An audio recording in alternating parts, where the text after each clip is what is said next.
They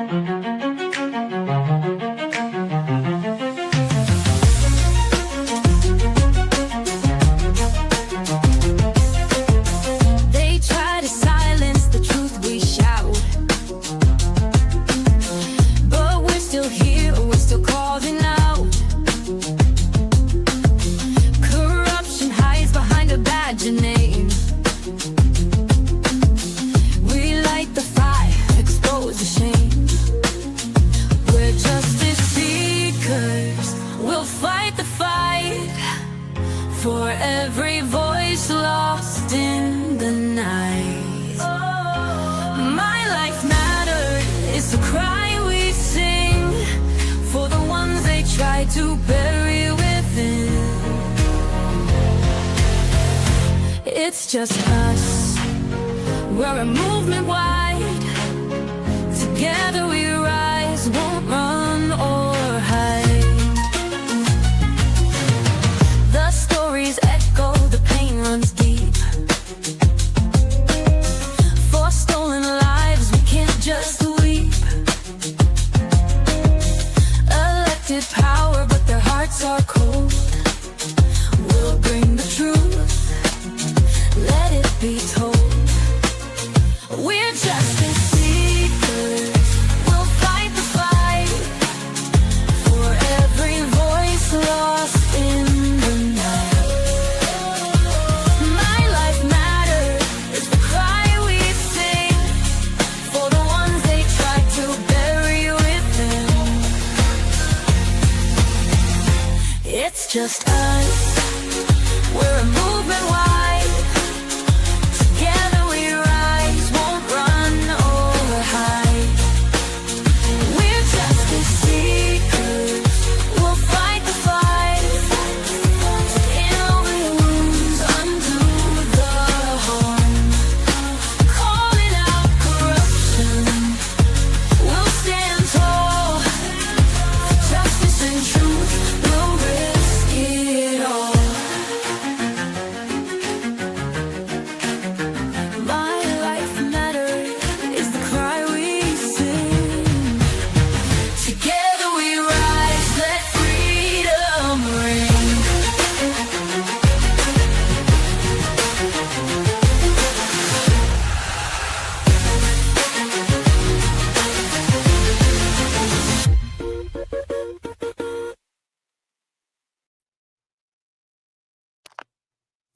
Hi there. Good evening. Puppy's going to make a little noise for a few minutes. He thinks I have food. So welcome to Social Change Warriors Wednesday's puppy edition of the Angry Bitch Club. So Puppy's practicing. He's warming up for tonight. We have a lot to discuss. So let me get him a minute. Hang on a sec.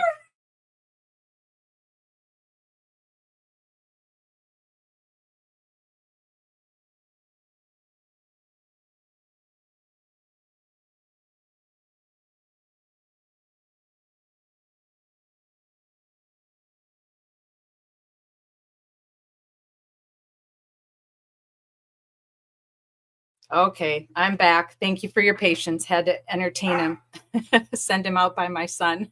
So anyway, the life of the puppy. Welcome, everyone. It's Wednesday, and on Wednesdays we swear. So trigger alert for those of you that are new to our channel. On Thursdays and Fridays, we try to keep it as straight as we can, focus on our evidence, focus on the police reports, go back and forth, come up with theories and ideas. But on Wednesdays, anything is allowed. So I'll allow it, as Judge Bev likes to say. And we're back in it with the Karen Reed and the Justice for John O'Keefe. Pretty thick. And most of you that follow my channel also follow that case. For those of you that don't, if you I hate to use the word enjoy, because we're talking about people that are unalived, that are no longer with us. But there are people that consider themselves true crime enthusiasts because they like to follow the true crime and they like to see justice done for people. They like to see the bad guy get caught. That's why most of us read fiction crime novels, because it's almost easier to absorb because we know it's fiction. So we can cheer for the good guys and we want the bad guy to go to jail and get caught, but nobody really got unalived, right? Because it's a fiction book. But in true crime, there is somebody who was unalived. So we always have to keep that in mind. We have to remember the victims' families and their friends and their loved ones and their associates, and they have lost a person, and it's devastating and horrible. So as you watch the Karen Reed trial and other trials that you may be following, always try to keep that in mind. We have to have empathy for the families and the friends and the loved ones of this person while we follow along and hope to see justice, or in some cases, if we're following cases that haven't made it to trial yet and we're trying to help the families get justice and get that person arrested. Like when we met Mizzy last week, we learned more about Sandra Birchmore that I didn't know, and she's all knowing about it. And her fight was to continue to advocate for Sandra Birchmore so that people would pay attention and that the police would continue to push forward with their investigation, because the public was then suddenly interested in that case. And that caused a lot of discomfort for Stoughton and Canton police departments and the Massachusetts State Police. So as advocates, that's what we're here for. And that's what Social Change Warriors is all about. So I welcome you, all of you that are new. Thank you to everyone that's been with me from the beginning in August and for being in the live chat, the friend zone, as I like to call it, where we can toss theories around, give our opinions, because my channel is about your voice. I have no desire to sit up here Wednesday, Thursday, and Friday and lecture at you. I like to teach you things when I can, and I like to share, but I also like to hear from you. So you're always welcome in the friend zone. You're always welcome to come on the platform if you've let me know in advance. I love having guests, and I love people that are interested in justice and solving these crimes of these people that we stand for who don't have justice, whose person who unalived them is still out there walking free. So that is what Social Change Warriors is about, standing for and advocating for victims of homicide and the M word, and advocating for their families and advocating for them. And then we also do a little bit of calling out corruption in police and government, and cases we cover on Thursday nights can and do involve police corruption and, unfortunately, dirty cops. And we don't like dirty cops. We want them gone. We want them fired. We want them exposed, because that's not what's in their job description, right? And we don't want to stand for that as a community anymore. So Friday nights, we've been following the Karen Reed trial, and we've been live streaming for about, since January now, trying to catch up and take a second look at all those witnesses. And did they lie? Did they tell the truth? Were they evasive? Was there a combination of all three? That's what our Friday night crew has been doing. So now this Friday night and a little bit tonight, we're going to take a look at what I consider this kind of odd friendship that developed, in my opinion, between Jennifer McCabe and Carrie Roberts. So we're going to start out with that. But I want to also tell you that we have some other kind of crazy things going on in the cases that we're following here in Florida that we can definitely buzz and be busy bees about tonight, because it's just a lot of craziness going on in both the Jason Veach, Justice for Jason Veach case with Kara, and the Where is Sarah Ebersol case about an hour and a half to 2 hours to my west with Michelle. And where is Sarah Ebersol? We're still looking for her. No one knows where she is. And I have some bizarre updates in both those cases, as well as a few little tidbits from the other ladies of domestic violence homicide that we've been advocating for and standing for. There's just a lot of things that aren't setting right with a lot of people, and that's what Wednesdays are for. That's what the Angry Bitch Club is for. So again, welcome everybody. Those of you that know me, I'm Catherine Felton Page. I'm from Madison, Wisconsin, and I also live in Florida. I kind of go back and forth at will because I'm retired. I can do that because I have family and friends there, and I have family here and my love of the Atlantic Ocean, Volusia County beaches. So I'm lucky that I get to do that I get to go back and forth, and my bad spine and bad neck just love the Atlantic Ocean. So that's where you can find me typically, in those two states. And we are about knowledge, power, action, change here at Social Change Warriors, because we really believe that if you can get the knowledge, that gives you that power to take action. And those three things will create change. It might take a while, but believe me, it does work. If you are willing to stick in there and build yourself a village, build yourself a community, like we've seen so many examples with so many of our victims' families standing for themselves, standing for the family member that is no longer with them, and they can do this change. It just takes the time, and you have to be willing to start at square one with getting that knowledge and then building your power, creating your action, and then creating your change. And that is really what we are here for, and why I started this volunteer movement, Social Change Warriors. So I appreciate all of you. Thank you to the replay. You mean the world to me. I know it's a busy world, and I know that there's so many content creators out there now in varying degrees of different kinds of subjects. So I really appreciate it that you take the time to check out Social Change Warriors on Wednesdays, Thursdays, or Fridays, or all three in the replay. And please feel free to email me. I have it streaming at the bottom. Any questions, or feel free to type those in on the replay, because I'm happy to answer questions. I try to always go back and read your comments and answer questions every week. So thanks again to everyone live and to everyone on the replay. So on Wednesdays, we swear. So that's my new hashtag for Angry Bitch Club, because it just sort of happened organically. I try not to swear a lot. I swear to myself in my own home, but I was surrounded by a lot of swearing when I was a police officer. And when my kids were growing up was when I was a police officer. So I never swore at home because I didn't want them hearing that. And my grandparents and my mother did not like swearing. So there was never swearing going on. I remember my kids saying, my mom never swears, but that took a lot of restraint a lot of times, trust me. And so on Wednesdays, because of the cases we're covering and the travesty that's involved for the families and the loved ones, and just the overall just asinine behavior of some of these police officers and the government involved and the lawyers and the prosecutors, we need a night to swear, because Thursdays, like I said, we tend to dig into the evidence. Unfortunately, the autopsies, if we have them, the police reports, we're trying to do theories, figure out why this person hasn't been arrested yet, like in the Ellen Greenberg case. And where the heck is Sarah Ebersol? And why is it taking them 2 years to find this dear, sweet girl, mother of a 4-year-old at the time, Cora, and a sister to Michelle? And why in the world was no one charged in the Jason Veach case? So we have to have a night on Wednesdays where we can just say what we want to say, bitch if we need to bitch, vent if we need to vent, and everyone's welcome to do that. And that involves swearing sometimes. So I didn't really start out swearing on Wednesdays, but some of my guests were swearing, and then the chat box was swearing. And then I'm like, okay, let's all just swear on Wednesdays. What the heck? We're not monetized. We can't make YouTube too mad.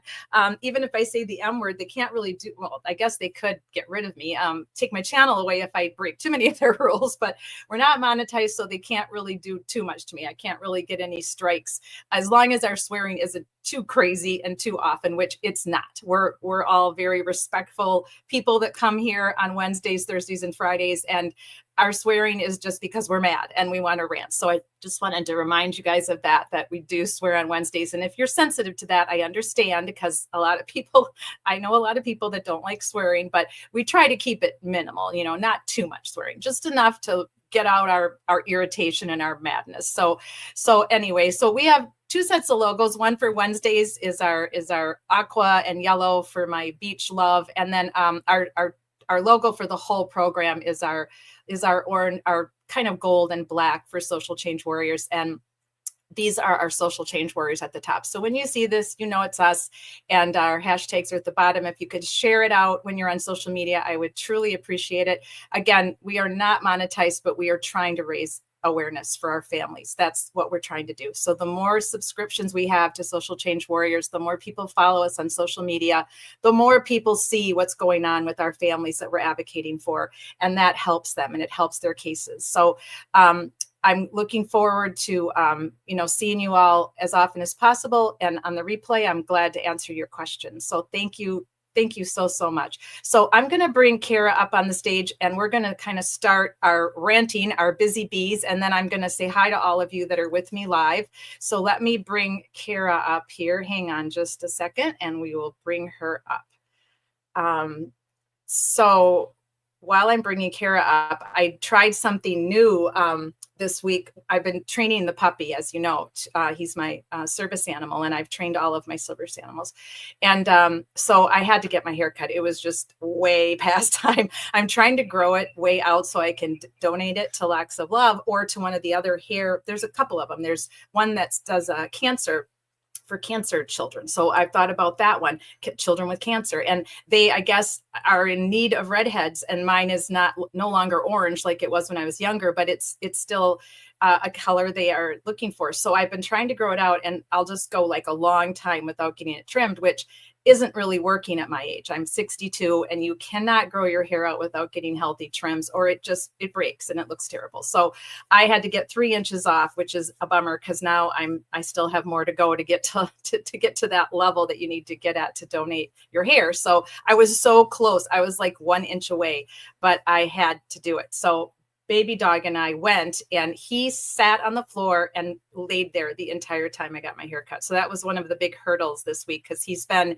at the ICU with my friend Jeannie. He's been in hospitals. He's been in restaurants, beach, tiki places. He's been to the library. He's been everywhere basically since I've had him, which was in February. And he's just doing amazing. And when he barked earlier, that's unusual for him, because usually he puts up with this. He's over there now in his bed, quiet as a lamb. So he usually puts up with me live streaming 3 nights a week. So for any of you that are looking to train an animal, it can be done. You have to take them everywhere with you. And of course, you need your doctor's letter that you can have a service animal. And I'm not lucky that I can have one, because I have a bad spine and neck and very bad anxiety, or I wouldn't qualify for one. But I'm not lucky that I have one, but I'm lucky I have him. And because of my duty injury and what's happened to me since with my nervous system, I need one. So my Zelda passed away last July. So it had been a rough time without one. So that's what we were up to today. And then we did hit the beach, because he loves the beach. Well, hello, I'm trying to get your toy. So I'm bringing Kara up to the stage. Most of you know her from our live streams with Justice for Jason Beach, her husband. Welcome, Kara. Hey. It's great to see you. I haven't seen you in person in a while. I feel like it's been a hot minute. It's been too long. We have to do our coffee. Let's do it. Yes, we will. We'll plan it. So for all of you, I met Kara at a restaurant in New Smyrna Beach, which is south of here where I used to live. And I was just there with another person discussing one of the other cases that I was working on. And the waitress was like, overheard us talking about YouTube and content creators. And she said, oh, I know about that. I watch a few content creators. And I said, oh, well, I'm new at this, because this was like in August. I had just started at the end of July. And I said, I'm new at this, but I'm just getting started. And I'm doing calling out corruption of dirty cops and government, and standing for victims of domestic violence and their families, and other unsolved homicides as I come across them. And she said, oh, you have to meet one of our staff here. She just went through a tragedy. She lost her husband, and it's not solved, and nobody's got arrested. And I'm like, oh my gosh, it sounded terrible. So after we finished eating, she introduced me to Kara, and that we met at one of my all-time favorite restaurants. It's just such a serendipitous story. And so we've known each other. It'll be a year this July. And I still can picture that first time I met you. And we stepped to the side, and your passion for your husband, it like all my way back home up towards where I'm up towards Daytona Beach from New Smyrna. It's like about a 30-minute drive from beach to beach, because you have to go out and come back in. And I was hurting for you. My heart was hurting for you, because your passion for your husband and the justice that you were seeking, that you didn't feel that you were getting after, at that point, a year and a half. Now it's been almost 2.5 years. It just sunk into my soul. And I knew that I had to help you. I didn't know what I could do. I didn't know if I could help you, but I knew I could advocate for you. And I knew I could help you in some way with my background in law enforcement and social work. So I am so grateful I met you. You've become like a daughter to me. I feel so blessed that I met you. And I love you. I love you too. You're amazing. So let's say hi to who we've got with us tonight over here. I only turn off my camera because I have to take my glasses off to read. This is what it's like being 62. So I have to look close up so I can see everybody. So hello, AJK. It's great to have you. Welcome. Hello, Kathy Coppins, my dear friend from Wisconsin, from Madison area. And Hills Bills is back tonight. Great to see you. She says, here listening on my other phone account. Mizzy was fabulous. Today's testimony was wild. Oh, yeah. Was with us last week, and we got to learn a lot more about Sandra Birchmore than I feel like I know a lot about it, because I've been live streaming about her and reading about her case from live streaming since August, reading about her case since day one. I followed it since day one, as I have Karen Reed and Ellen Greenberg and some of the other missing moms as well. Suzanne Morphy was missing for almost 2 years. I was following all those cases before I ever became, into content creation or live streaming. So Mizzy is amazing. I'll touch on that in a few minutes. I want to just remind everybody about last Wednesday and meeting with Mizzy, and where you can find the live stream that we did together. And hi, Mizzy, if you're out there, I hope you're feeling okay. What you're doing is so courageous and so hard on the central nervous system. And Mizzy has some autoimmune issues like I do. So it can be very taxing and difficult standing for those that are no longer with us and that need justice. So, well, hello, come here, buddy. So thanks to everybody who's here live so far. And thanks to everybody again on replay. So, Kara, why don't you remind everybody just a little bit about why we are live streaming together? So my husband was killed in a bar fight, and all the people that killed him, they're walking free because of Florida Stand Your Ground law. Even though we have lots of proof that it wasn't stand your ground and it wasn't self-defense, Volusia County has taken the easy way out, and that's what they've done. They've said that it was stand your ground, and it wasn't. Right. And you and I have, we've live streamed about that together I'm getting a kiss right now, by the way. He just had a bath, so he's a little bit rowdy. I probably should have bathed him a little before we live streamed, because he gets kind of crazy after he's had a bath. But I shaved both my dogs today. You did? Oh yeah. And my poor evil corgi looks terrible. Oh, he looks awful. I crack up every time you say he's an evil corgi, because a friend of mine raised corgis and they're such cool dogs. He's the worst dog ever. We should write a book about him and call it Bad Corgi. I could do it. That's what I threatened Tanner, that I'm going to write a book and call it Bad Poodle when he's naughty. Yeah. And come up with like a little stuffed Tanner that looks just like him that I can hand out to the little kids when I published. So we call it Bad Poodle. But in all seriousness, what you've been through since your husband passed away that night at the Cabbage Patch Bar is sheer torture. It absolutely is. It's an unexpected loss of your husband. It wasn't as if, losing someone to an illness is bad enough, because it's terrible and it's tragic, and cancer can be long lasting for some, short. My father's was very short. I mean, we found out, and then 6 months later he was gone. Right. And the longest time we thought he was going to make it. So we had all this hope. So it was just a bizarre 6 months, but you can't really compare that to losing someone in an accident, because it's so fast. It's like 1 minute, everything's fine. The next minute that person's gone.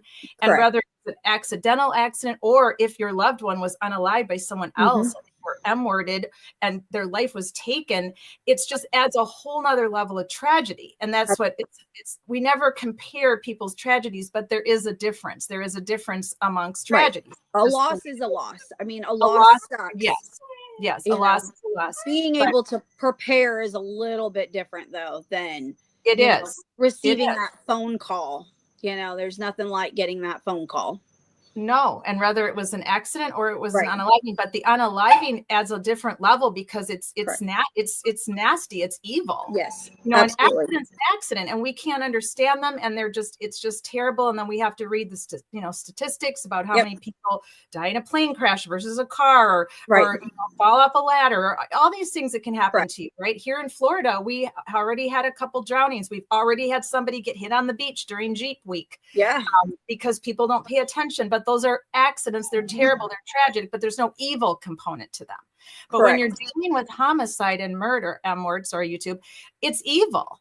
Someone has evilly taken your person from you, and that adds a different level of tragedy to it. So we're so sorry for your loss, and it just absolutely sucks what has happened to you, and that they handled your case so poorly. From start to finish.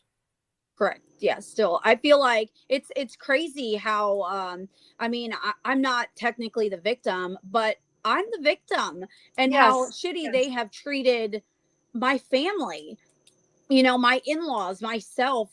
Like, we're the bad guys. Like, we've done something wrong.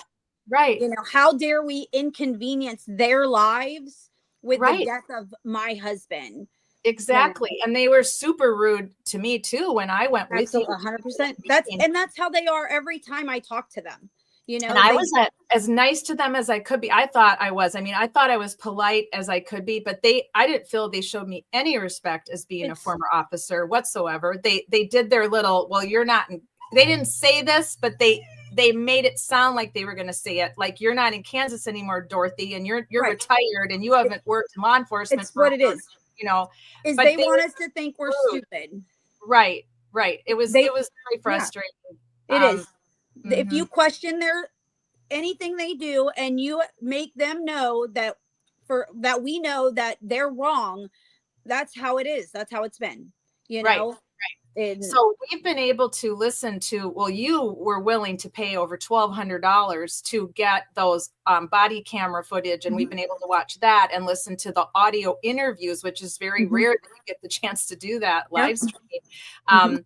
I've been kind of waiting for the sheriff to show up at my door and arrest me. But your case is closed. So that would have to require, I mean, no offense to the sheriff, require him to give a shit, right? Because I had emailed him multiple times with zero response from him. Like, why do you have your email up there if you don't respond to the people of your county with issues? So, I mean, he's, no offense, more worried about embarrassing children and scaring the shit out of 11-year-olds than he is taking serious, you know, the things that his deputies and his sheriff's department does wrong, or worrying about the bigger picture. The fact of the matter that people have murdered somebody and it's being swept under the rug because it's easier for them to show it as a stand your ground statistic so they don't have that bad mark on their, you know, record. Because, you know, that's how I feel. That's how I feel it's been treated. You know, it's easier to say, oh, well, you know, we didn't have a murder because stand your ground law, you know, it's a legalized murder. So therefore we don't have any bad marks on us. We're keeping our rate up is how I feel about it. And that's how they've kept it, you know, treated it. That's exactly how they treat it. And so if any of you are interested, if you go to the YouTube channel for Social Change Warriors, you can go under go under the live tab. Not a lot of people want to go under the videos tab because it's no longer live. But once it's live, it's saved in there under the lives. Tanner, once it's live, it's saved under the lives. So if you go under the live tab, you'll see Justice for Jason Veach, and we've lived a lot. So if you're interested in hearing any of those audio interviews, any of the information that we've shared, please do. It's actually, if it wasn't that this was so tragic for Kara, it's an interesting case for those of you that are not related to Kara, right? And she's even admitted that it's a very unique. It's a crazy case. Absolutely. I mean, it involves a hatchet and a man who we call Hatchet Man. And Bubba Mike. I mean, it has names and characters very similar almost to the Karen Reed case. You've got Dawn the bartender who told the truth and then she lied, and you've got owners of bars lying, and I mean, being evasive and lying. You've got key witnesses lying to the detective and they don't even get called out for it. They don't get scolded for it. Like, even when he realized he was being lied, he knew he was being lied to, and he just let him roll with it. And then when he finally came around on his own and told the truth, this is Hatchet Man. No big deal. No big deal. You didn't do anything. You're not in trouble, buddy. Don't worry about it. Right. So it's just like the Karen Reed case. I mean, we've had 3 people in the Karen Reed, the 2.0, yesterday and today, have been admitted guilt of lying. Why aren't they in trouble? Yeah. Zero trouble. It's the exact same thing. And we're only 3 days into this. And so tell us how you got involved with the Karen Reed, John O'Keefe tragedy. That would be from you. I just thought it'd be fun for you to say it instead of me to brag about it. That would be you. Yes. And I recruited Kara because I needed some more people to talk to. I recruited my friend Kathy Coppins, but that was way back when it first started. I was watching Emily D. Baker and I was fascinated with her because she's such an amazingly intelligent, wicked smart, like they say there in Boston area, wicked smart attorney. So I started watching it with Emily D. Baker. And I kind of already had my opinion though. So in Emily's crowd, they watch as the first trial. They watched it as impartial as they could for as long as they could. Right. But I already had been watching the grand jury. I'd already been on a lot of content creators. I kind of had already made up my mind, just as an ex-cop, to be honest with you, Right. what I thought had happened. So I wasn't able to participate in Emily's chat because I would have been a spoiler, more or Right. less. Mhm. They were all trying to be they watch it as if they're on the jury, which I think is really cool and fascinating. Now, I'm assuming the second trial around, I didn't catch the first day with her. She might have some new law nerds that might be new to the second trial. So maybe they are watching it, but I'm assuming anybody watching it for the second time has already formed their opinion. And I think you can tell by the way Emily, when she talks, and she's so irritated with so much of it, that I think she has obviously her opinion now. I think she truly does believe that Karen is innocent. I think that's what we all do. Around is saying. Yeah. And like 80% of the polls, 80% of the people that were polled during and after trial 1.0 thought, first of all, either that she was completely innocent or that there was too much reasonable doubt that Absolutely. they could ever have voted to convict her if they were on a jury. There's too much, that's evidential facts to prove that she did not do it. Too many. Right. Too many facts to show that she's not guilty. And I'm the first to admit that I thought she was in the beginning. I didn't get that far into it when you had told me to listen to it, and I listened. I was like, she's guilty. And it took me to the second episode of the 13th Juror podcast, Conspiracy in Canton. If any of you are not familiar and you want to hear it, that is a phenomenal podcast to listen to it too. It is great. And you will definitely believe that she is innocent after that, because, well, otherwise that she is innocent, she's innocent. But wait, I can't hear you now. Where'd you go? Here I'm back. He was barking, so I muted. The 13th juror is great, and she I believe she's in Florida. And, I love her paperwork, like her tabulation and keeping track of everything is amazing. So yeah, she's fantastic, and I'm glad Kara. There's just so many content creators covering this case that you'd have to never sleep in order to give them each a little bit of fair viewing. So I just try to pop around to all of them when I can, and hear a little bit of all of them to see what they all have to say. So yeah, that's very interesting. So Hills Bills just put up, hi Vermont Bread. I love it that you're back. Thanks for joining us.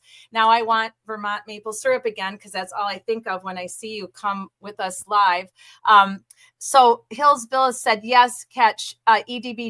She did a poll. Half new people to get. Oh, wow. Half were new to the case. Holy cow. That's impressive.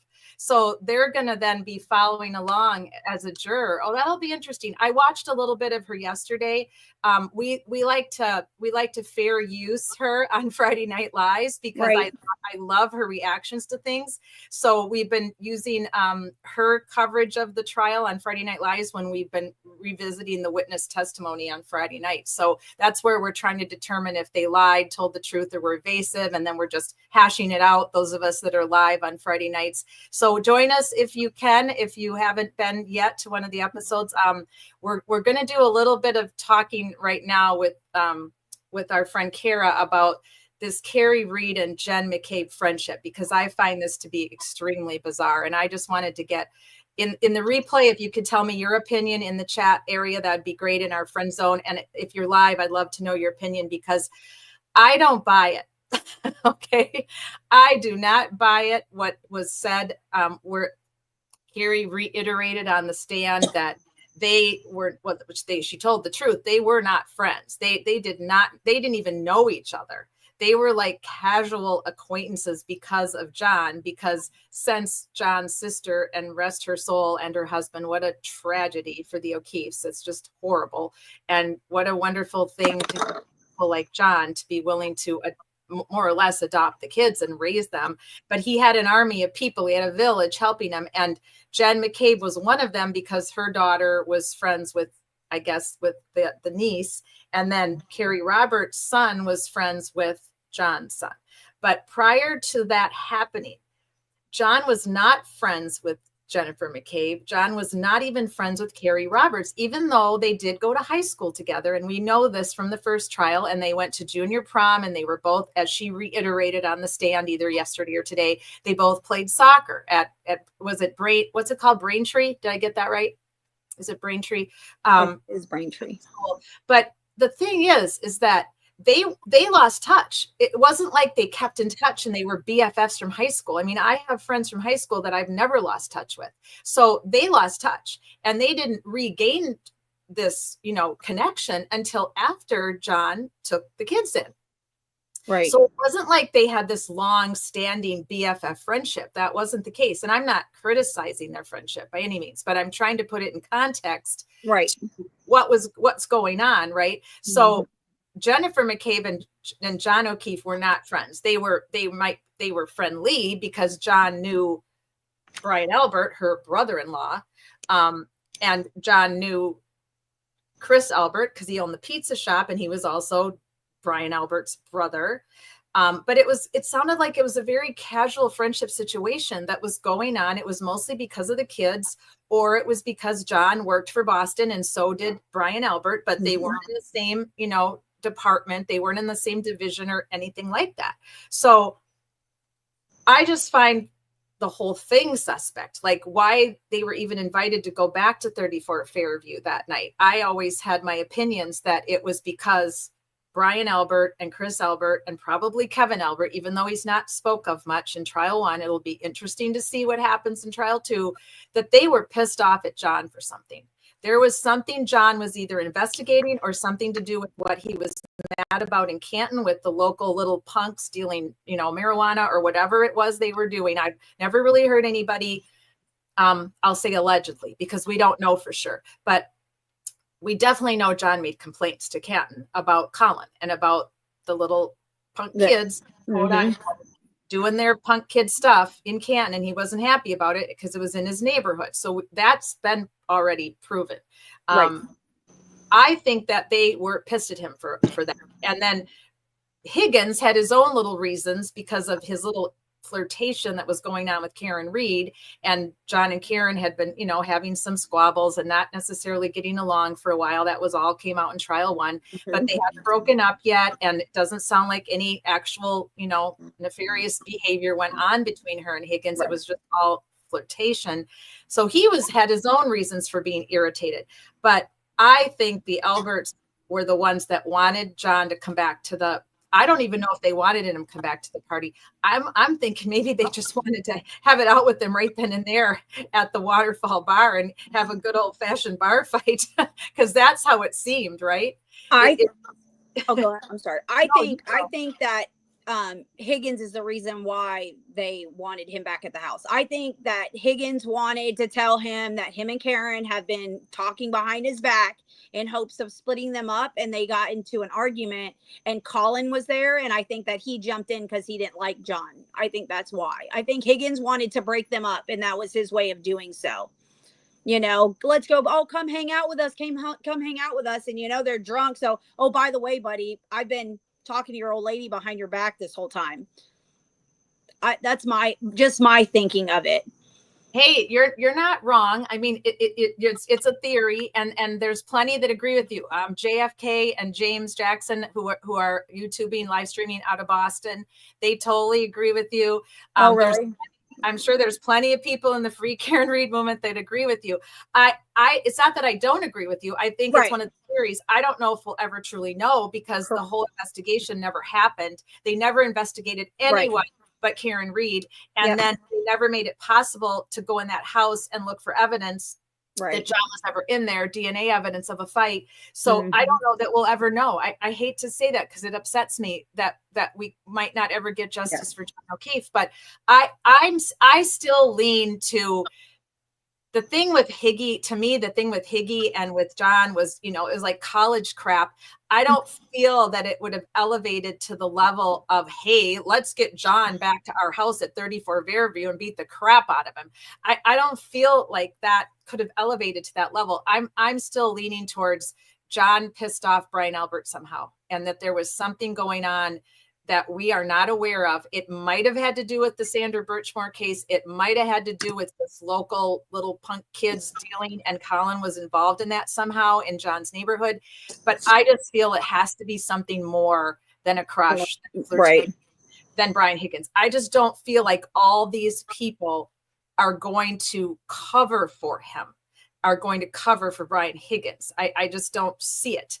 But like you said, if Colin got himself involved in something he should have stayed out of, then they would have had no choice, because then it is their nephew, it is their kin, it's their family. So I feel like either one of those theories, it's like, to me, it's 50-50. But I lean more towards something was going on that, I mean, with all the corruption in the department, I mean, it's absolutely likely that that's what it's, about, because let's face it, it's not like Canton PD has an outstanding record for being good cops. It kind of failed terribly in that department. Yep. So Vermont says Jen McCabe will never speak to her new bestie, Carrie Roberts, once this trial is over.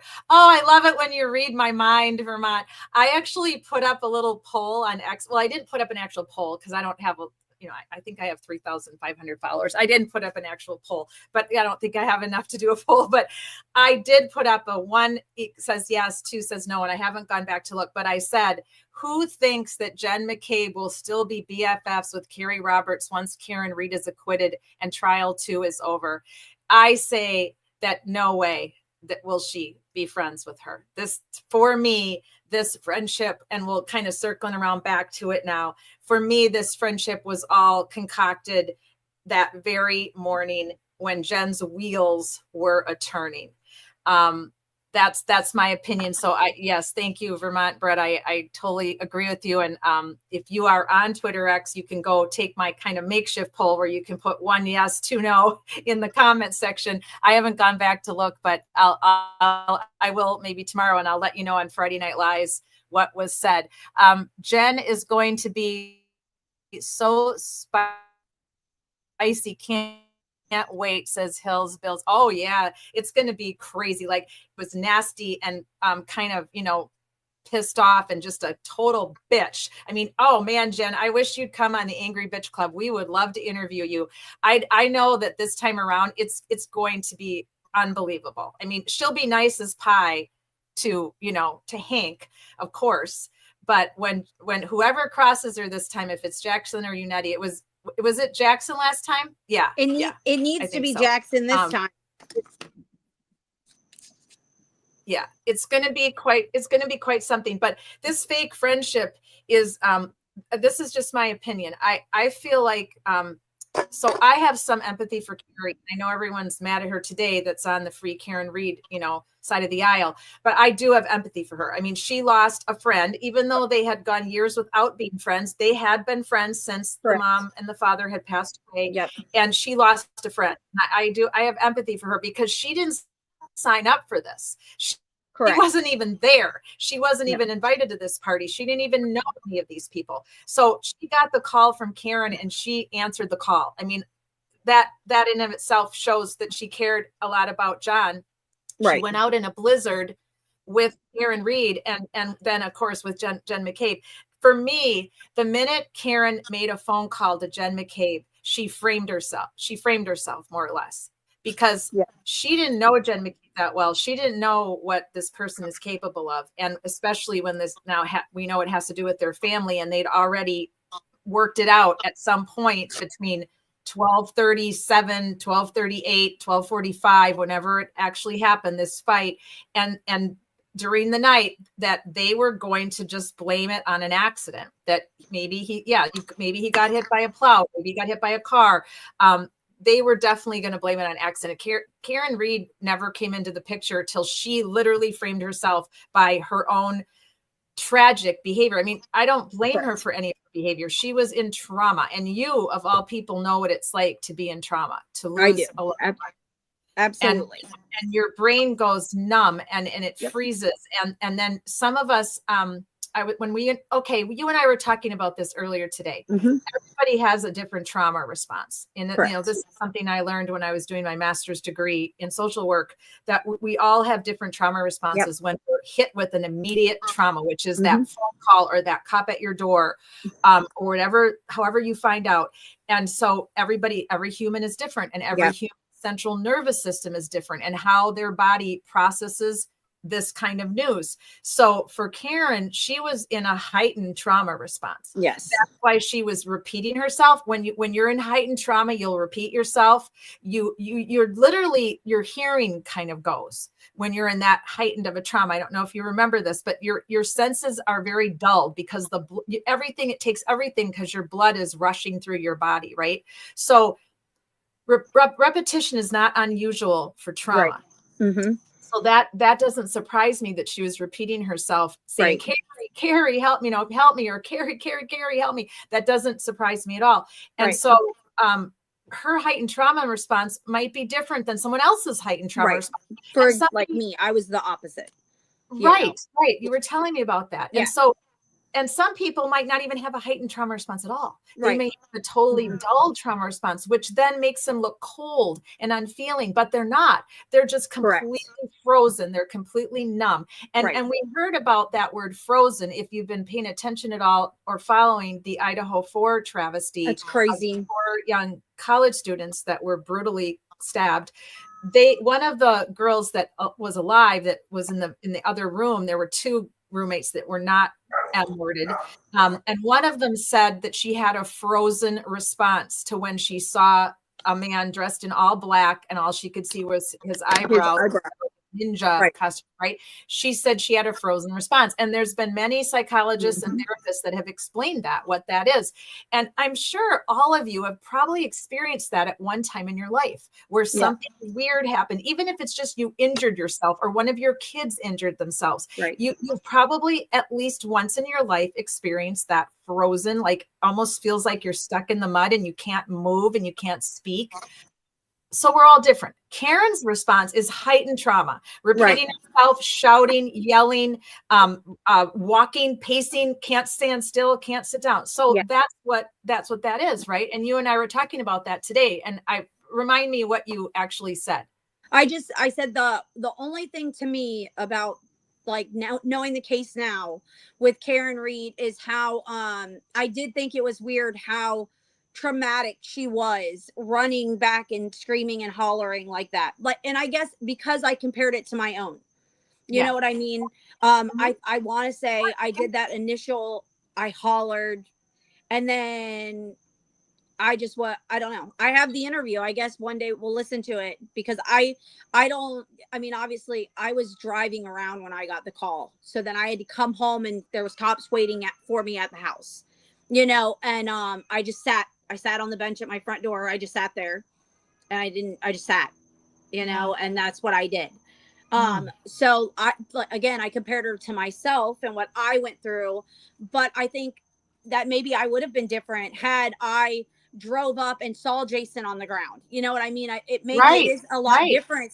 Or if you had been like looking for him and you decided that you knew he was at the Cabbage Patch, maybe he told you, and you decided I'm going to drive there, and then you walk in and there he is. You don't know what that would have been like. Right. So, and then you explained it to me, and it does. That makes total sense of how people react differently. So like, I don't think it's all that weird now, because I thought about it, like, okay, had I seen Jason, I probably would have reacted a lot differently also than just sitting, because that's what I just sat. I sat there and cried. Well, because it felt so surreal to you, because you didn't see him, you didn't view it, you didn't witness it, you weren't with him when it happened, right? Correct. Yeah. And again, it's just, I'm so sorry that you've had to go through this and be a victim, because now you are a victim as well of what's going on with the what I call mini corruption, and at best, and at worst, it's just terrible police work and everything that they've done. So let's see here. What let me go check out what our friend zone is saying tonight. So yes, Vermont says Colin did something that caused a fatal injury. I have to agree with you, because there would be no other reason this is a 1 + 1 = 2, right, guys? There's no other reason to cover for him like this. Why was it so important that Colin left at 12:10? Why was it so important that Colin wasn't there when John and Karen got there? That wouldn't matter if nothing bad happened to John in that house. It wouldn't matter who was at the party or for how long they stayed or who picked them up. This is just common sense. And Hills Billis says too, exactly, Vermont, they were covering for Colin all the time. Yeah, I agree with you guys completely, because that, again, it's just plain as the nose on your face that something is very wrong with everything that went on that night from 12:25 until approximately 12:40. That just doesn't add up, doesn't make sense. And it's tragic. And it's so sad that people, this group of people, right? They panicked in such a fashion, or they didn't panic. They were calculated. They're like, I'll be damned if my life's going down over this, this guy that we don't even really like. And this is his fault. He had to come over here. He should have just gone home. Who knows what was going through their mind? Was it panic or was it calculated? Screw this, not going down for this. It's hard to say. I mean, most of you, I'm sure, think it wasn't just panic, that it was just cold, crass. We're not going down for this, and this is what we're going to do to make sure we don't. And but all of the nefarious behavior by the police that day never made any sense to me. And I call it nefarious behavior because, in my opinion, having gone through the police academy and many in-services and actually worked the job, no police screw up that bad. Never. It doesn't happen. You're trained. You have muscle memory. You go through in-services. Sure, of course, police make mistakes. I'm not saying they're gods or they're perfect. They're not. But this is a difficult job. This is a difficult job emotionally, physically, mentally. And it's a tough job for the families of police officers. And I have been lucky to know so many good cops who take their job so seriously and care so much about the communities that they patrol. And they're part of the community. They live there too. So it matters even more to them. I don't and will never believe that any police officers could make as many mistakes as Canton and Massachusetts State Police made accidentally. That's why I've never in a million years thought John was hit by a car, because I don't believe that any police officer or a Massachusetts State Police officer could do such a bad job. I just, no, don't buy it. So that was a job that had to be done in order to not do a proper investigation, not separate the witnesses, don't secure the scene. I mean, they screwed up every possible thing that you are supposed to do and that you're trained to do in that non-investigation. So that was just the first clue right out of the gate. And then as we watched trial one and we got to meet all these witnesses face camera to camera, more or less, right? And the amount of times that so many of them lied. And we've been doing Friday Night Lies now for 12, 13, 14 weeks. And we had very few witnesses that we believe told the whole truth the whole way through. There were very few, almost all of them in our opinions. And there were a lot of us watching that there were lies going on with so many of the witnesses. So we're going to get back to that this Friday night. And we're going to change it up a little bit.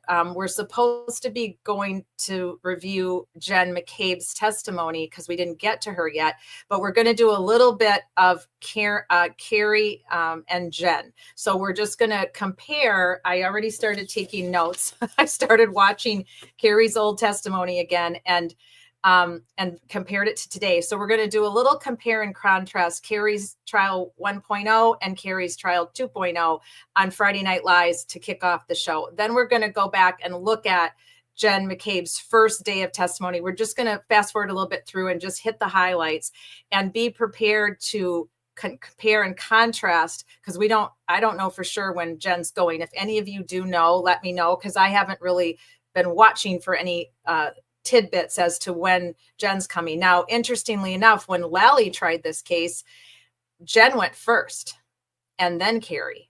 So this is interesting that Carrie's going, so early before all of the police officers, all the EMTs, all the friends. I mean, Hank's kind of taking his own strategy.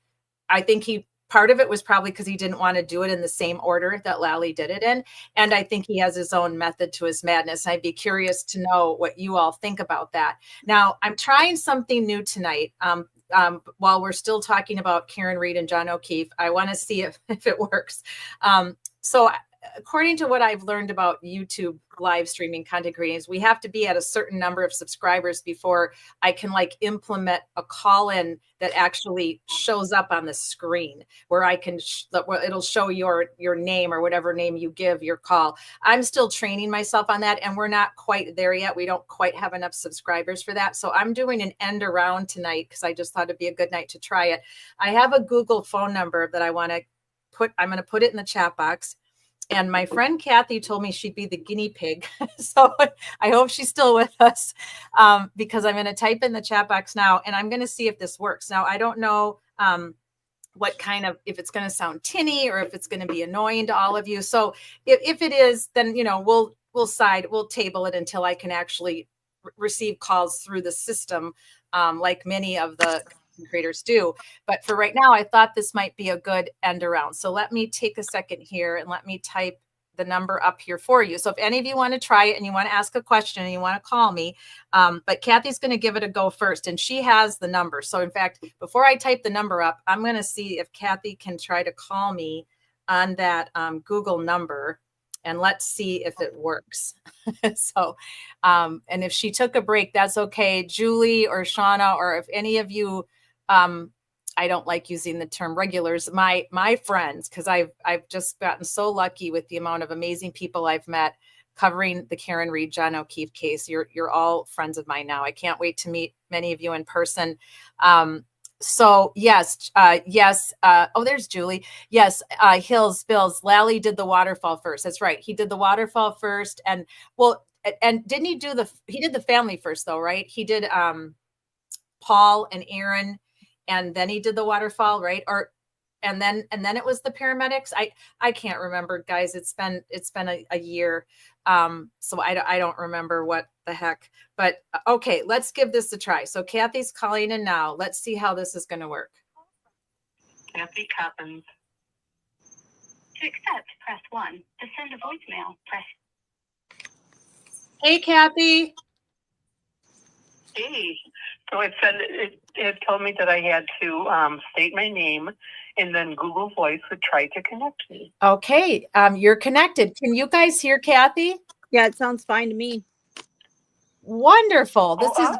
This is great. Well, thanks so much, Kathy. I appreciate this. Well, this might be a great end around until we can get it working through the system once we get more subscribers. So I agree. What do you think so far of 3? What are we? 3 days in? Yeah. 2 days in. We're 2 days in. 2 days in. 2 days. It feels like 3. 2 days in. Yeah. Yeah, I think it's going to be a really long trial. Very long. Very long.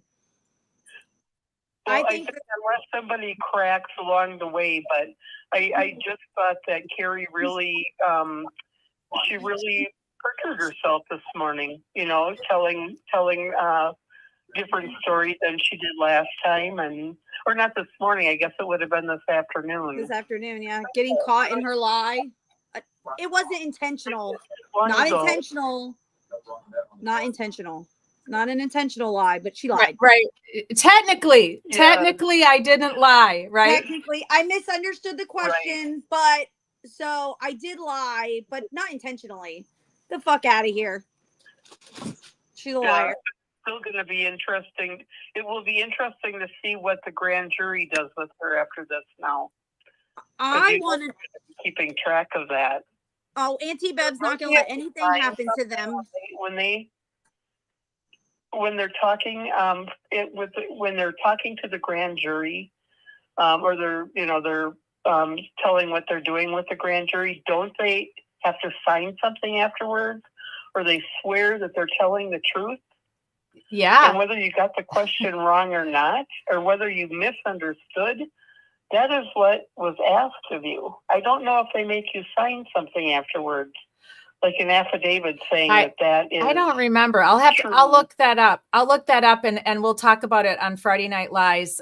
That's a good point, Kathy. I mean, obviously she had to swear to tell the truth because it's still testimony in front of a jury. So she had to swear to tell the whole truth. But here's the thing is if she's claiming that she misunderstood the question, then she actually didn't lie because, right? If she can claim that that she misunderstood the question. So I think what she was trying to say, and Jackson didn't really let her completely say it, is that she thought that he said that you heard about, right? Or something to that effect. She's trying to use the word, the question, Lally's question said the word hear twice. Heard, right. He said, tell us what you heard. Yes. Right. But I think she interpreted it as not heard with her ear, but heard from Jen McCabe.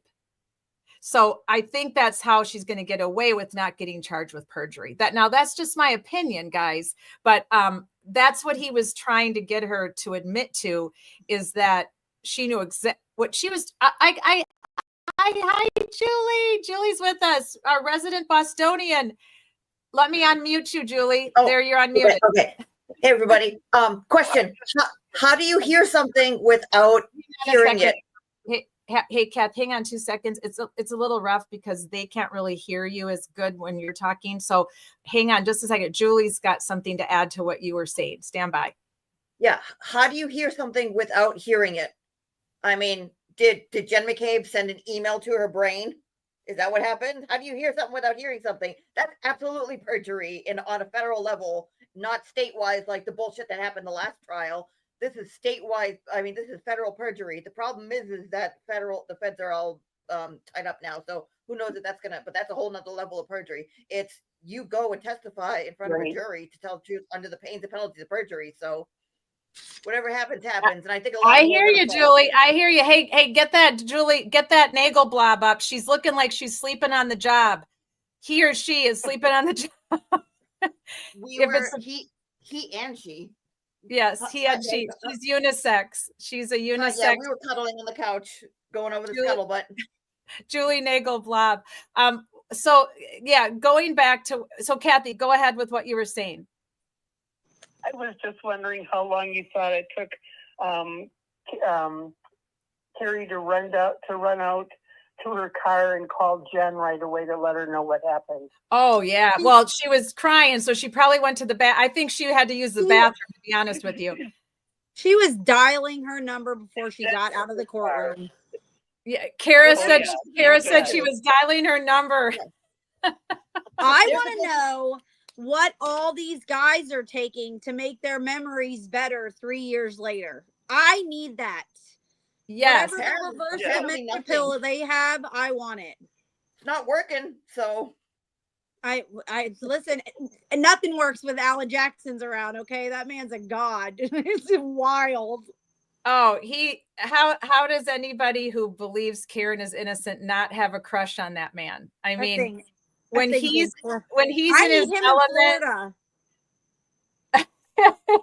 Hills Bills is like when he's in his element, I think that's about the sexiest thing there is. It's crazy. He's unbelievable, and he was good. He was really good today. But yeah, I'm trying to play a little bit of devil's advocate with Carrie, simply because, again, I don't think Carrie didn't ask for any of this. She wasn't involved. She didn't go to that party. She didn't go out with them at the waterfall. She took the call from Karen. She went out in a blizzard. I do believe she cared about John and the kids. I just think that because the Alberts are the Alberts, and there's this mystique now that we've learned in the last year or longer, that those of us have been following this case, that they are the all and mighty powerful Oz, of Canton. And I think that when Jen started schmucking up to her, which she's obviously very good at, and Carrie just fell for it. I really do believe that she fell for that whole line of bullshit. I don't think Carrie ever meant to try to help frame Karen. I really don't. Now, there's tons of you that could disagree with me, and I'm sure when Turtle Boy Aiden did his show last night. I didn't watch it, and then when he goes on Saturday, I highly doubt that he would Oh, agree no, with me. he's going every night. He's going tonight right now. And take guess what Oh. he's probably going to talk about. Oh, Yep. really? Okay. Well, interesting. Maybe we I'll give should. you a hint. It starts with Mrs. and it ends with O'Keefe. Oh, geez. So maybe we should go spy on him for a minute, should we?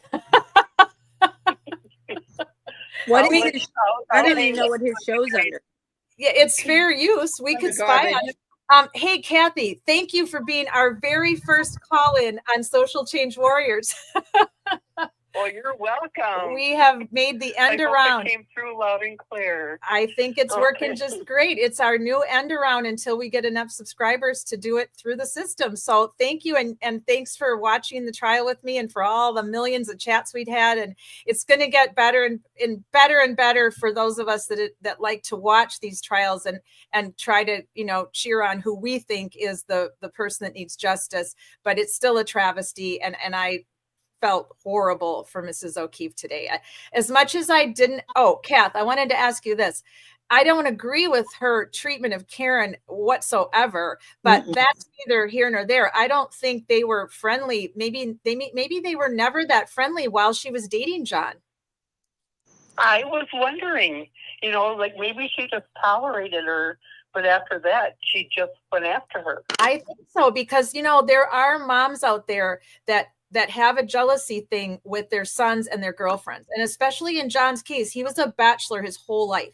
So she never had to deal with having a daughter-in-law in that fashion. Now, Erin's obviously her daughter-in-law, but Paul and Erin have been married for years. She obviously probably is used to that by now. But John was not married, and he was like, I think they had a very, very close relationship. And I think there was some jealousy there with Karen and being in John's life. That's just my opinion and my guess.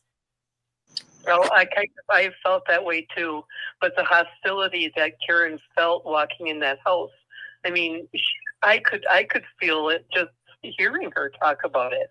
Yeah. So, and it was pretty obvious today just the way that Peggy glares at her when she's in the courtroom, and then just having her on the stands today, never looking at her at all towards her, but just the things that she had to say. And, but she acted like she never said that, or, she acted like there's no way she ever, leaned over the counter and said he looked like he got hit by a car. But she may not have remembered saying it, though. I mean, they were all in trauma. It's a shock thing. Oh yeah, they were all in trauma. And so was Karen. Right, and maybe someone else said it. Maybe it wasn't Peggy. Maybe one of the other family members that was there said it, and Karen remembered it as coming from Peggy. We're never going to know for sure, because they were all in trauma. So there's no way to know. I thought it was classy. One thing that really bothered me was that the nurse that was talking to Peggy in the hospital would have told her when she says, "What's she doing here?" And the way that Peggy said that to the nurse, "What's she doing here?" You could tell that she did not like Karen. But anyway, that she would tell her that she was there on a psych hold. That is not okay. No, and you were in the medical field, so you know how not okay that is. I immediately went, oh man, I was pissed. Yeah. But maybe that's not true. I mean, it's already been proven they're all liars. You know what I mean? I hate to say that about an old lady, but maybe the nurse didn't say that, and she is just saying that because no offense to the O'Keefe. Hey, wait a minute! Bite your tongue. Mrs. O'Keefe is not that much older than me. But I'm just saying, like, I feel bad for her. She lost her child. Like, I understand that. Right. But again, she said that they don't have an island today, and they said that they stood in the kitchen, one on each side of the island. I remember, I don't know what it was on, but that they talked about that, and they felt so unwanted that her and her dad left, that because of that. Karen said. Yeah, that's what Karen said. Karen said that there was an island in wherever it was. So why would she make up that there was an island in the house that she lived in every day? She wouldn't. Well, she didn't live there every day. Well, Karen lived there every day. And I found it interesting too, the way Brennan said something like, she came to the house uninvited. She was living there. She was living there. She was Mrs. invited there. That was her Mrs. place. O'Keefe No, no, no, wasn't no, living no, there. no, no. They were no, she wasn't living there. They were staying there, but it was more like, oh, well, John's here, so you're gonna be here and you're gonna invite you over. It was like she had Right. like she had closed it, but she had a draw there. It wasn't like they were living Sure. there. She had her own home. She had her own home, Yeah. but Right. she was there a lot. And when you're dating someone and you're at their home a lot, Correct. it's supposed to feel like Yeah. your own home. Yes. I mean, Correct. it is like your own home. And they made it out like she was like a visitor Right. in a Correct. place where she had been living and helping care for the kids. Right. Yeah. I mean, That was So, weird. Yeah. it wasn't like they were dating for just a month. They were together for a couple of years. And I bet she stayed there. I bet that they spent more time together than they did apart.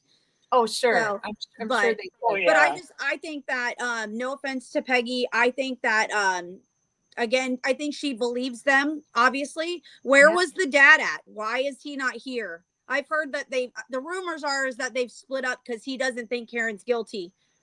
He wasn't at trial today That's or right. yesterday. And she He made was a He bunch was of there yesterday. there He was there yesterday. yesterday. Yeah. He Yeah. was there. I didn't see him at all He was there. yesterday. He was behind the new attorney. Oh, I Yeah. didn't see him yesterday. Yeah. But and she made a snotty joke about she was married to him for too long. I know. I Wait, caught that wait. too. Go Yeah, ahead, Julie. and kind of laughed. Wait, Kind of laughed about it. Yeah, Go ahead, okay, Julie. wait a Yeah. minute, because I've seen this online and there's a whole bunch of shit that's coming down from this and I don't like it. So I'm just gonna speak for a little bit. Being from the area, being Italian, having Italian grandparents and having Italian women, that what Peggy O'Keefe has gone through and what was seen in court today is, I mean, she started off and she could have literally been my grandmother. And I saw that. And like I was telling Kat, I was in Home Depot and I thought I timed it perfectly to go get stuff. And I'm like, oh, this is going to be emotional anyways. And then she got up there and she said her, and she started with her, like, oh, how long have you been married? And she said too long. And that's literally something that my father and grandmother have said. So that's just that's just par for course with things like we make jokes so that we don't have to feel. Yeah. I mean, I but- get it too, but she That's never great. mentioned him at all with living together either. They said, where do the What? kids live? And she said, they live with me. She didn't say they live with us. They live with me. They're in my care. Yeah, She well, didn't- she they're in barely Canton. mentioned He's in him. Bridge. I'm sorry. He's in Paul's and Bridgewater. He's in Braintree. That's just the way it is. Old people are set in their ways. They gotta, sit there for, whatever the living situation may be. But what I want to say is what happened today and what's been going through, like Carrie Roberts said Hush. in the first trial, explaining what happened when she went to go pick up the O'Keefes to bring them there, and Karen called and she said the exact same thing today, which was and then Mrs. O'Keefe said it. She said he picked up and Karen was there, and she said, Karen, Mrs. O'Keefe said, Karen, what happened?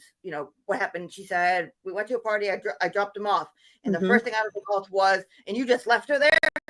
At that point, right there, Karen Reed was, whatever relationship they had, she was dead to him, because that was her baby. Again, Italians have this thing where they have daughters, but their sons are their golden children. And somebody like John O'Keefe was the golden son. That was her baby. I guess that they were kind of estranged because the mother was a little overbearing, which was par for course. That was her baby. No one was ever going to be good enough for her. Then here's somebody like Karen, who, I mean, she doesn't seem like the warmest person on earth. So she's going to keep her arm's length anyways. Then this happens, and immediately dead to her for forever. And it's very unfortunate, because these people are the O'Keefes are basically being held hostage, I believe, by the McAlberts, who have an agenda and are basically saying, oh, we're Peggy's angels, we'll take care of you, we'll do this, that. It's like they're being held hostage in like Scientology or something.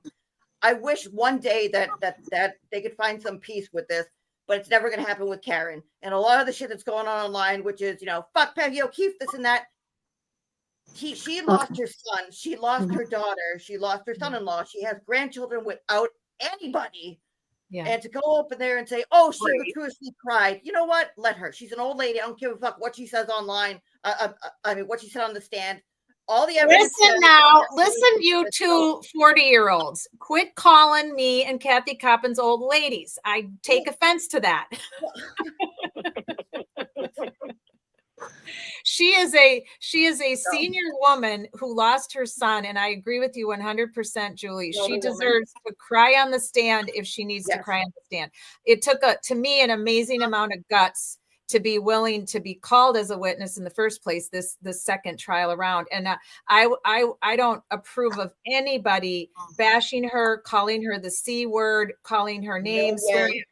No way. Until you've lost a child, you have no right to be critical of her. She has been through 2 losses plus her son-in-law. That's 3 children Yep, that that's she has 3. lost in the last, what, 4 years, 5 years? No. So they passed away a while back. Oh, that's right. It's been a while now. Like yeah, it was I think But I not think 10 too The years kids far. were prior. 3 and Yeah, 6. 3 yeah, and yeah, they 6. were small. That's They were right. small. 3 and 6. So it's been like 10 years, I guess. But Mhm. still, No, I mean, 12.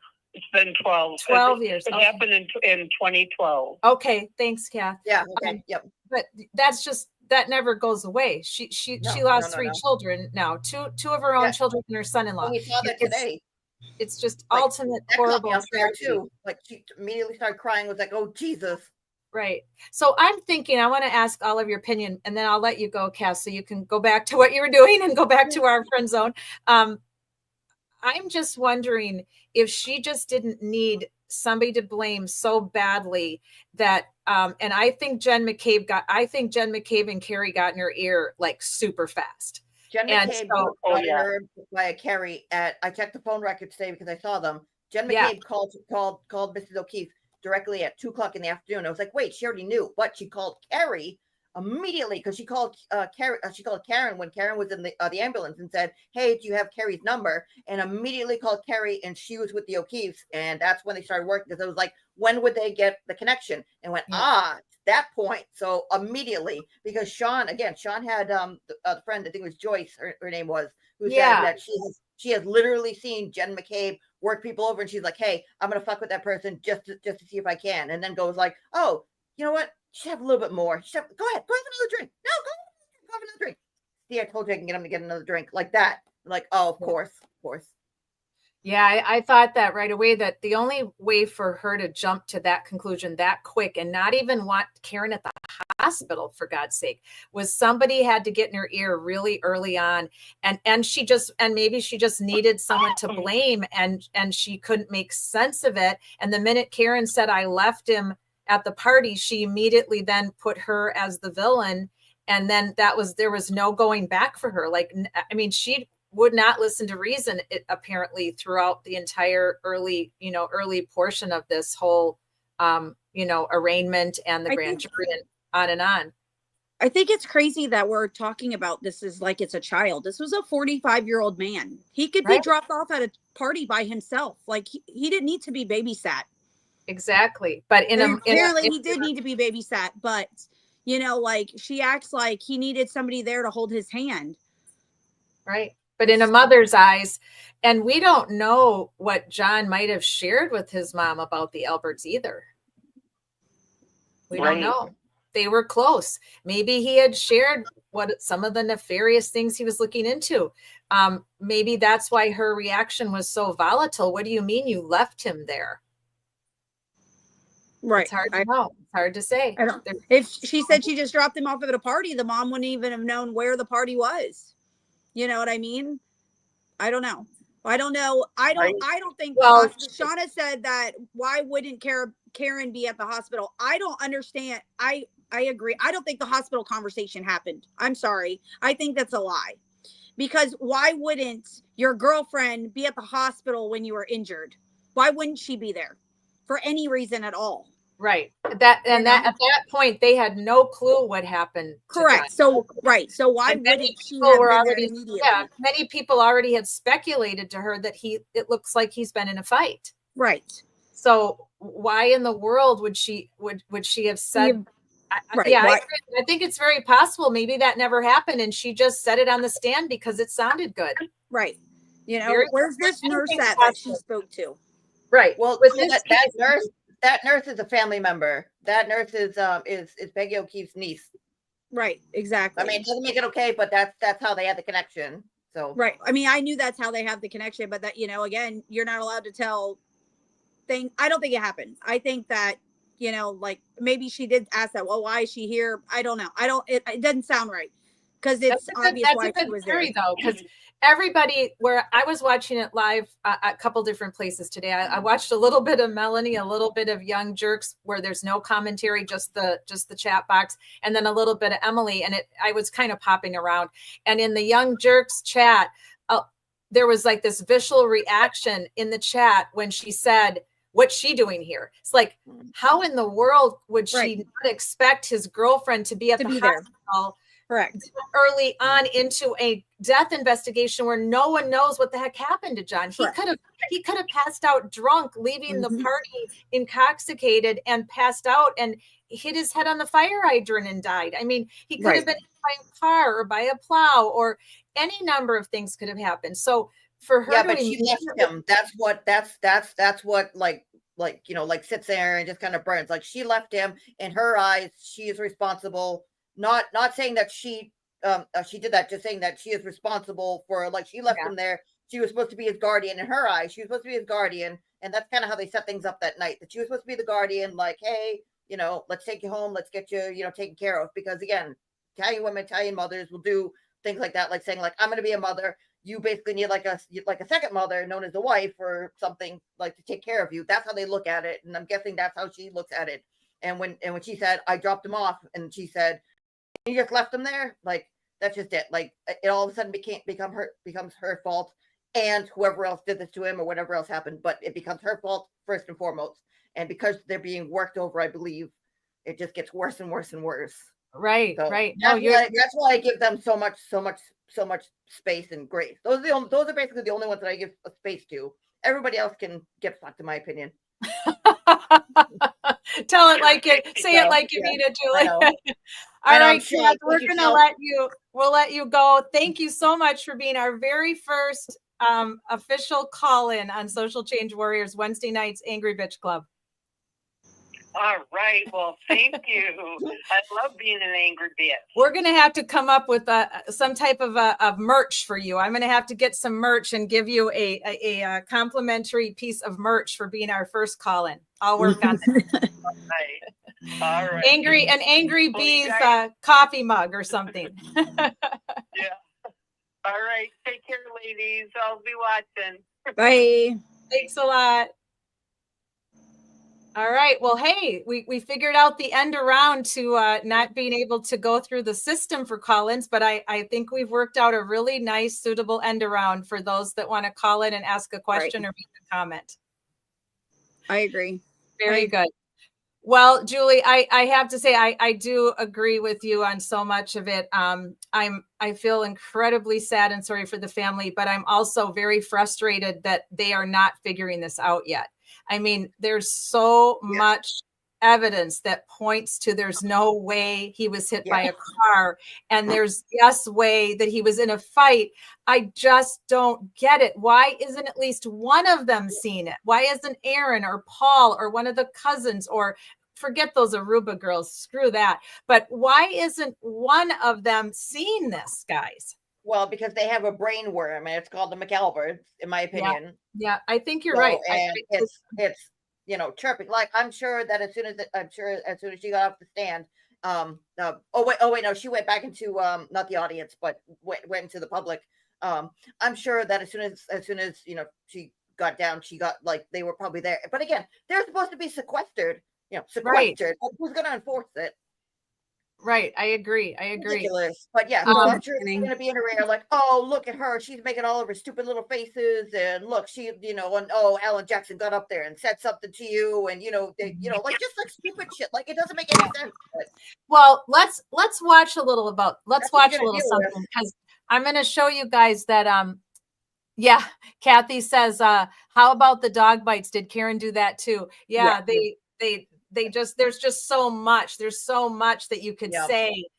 There is reasonable doubt that Karen did this. Who actually killed my son? I mean, if I was the mother in this case, I if anything, I would be keeping an open mind through both the trials. I would, maybe my jury would still be out. I don't know if it happened to me, and God forbid, I hope it never does. But at least they could have stayed neutral on the fence. But Karen did it right out of the gate. the very second that she was in that hospital, they were already shunning her. And then back at the house, same thing.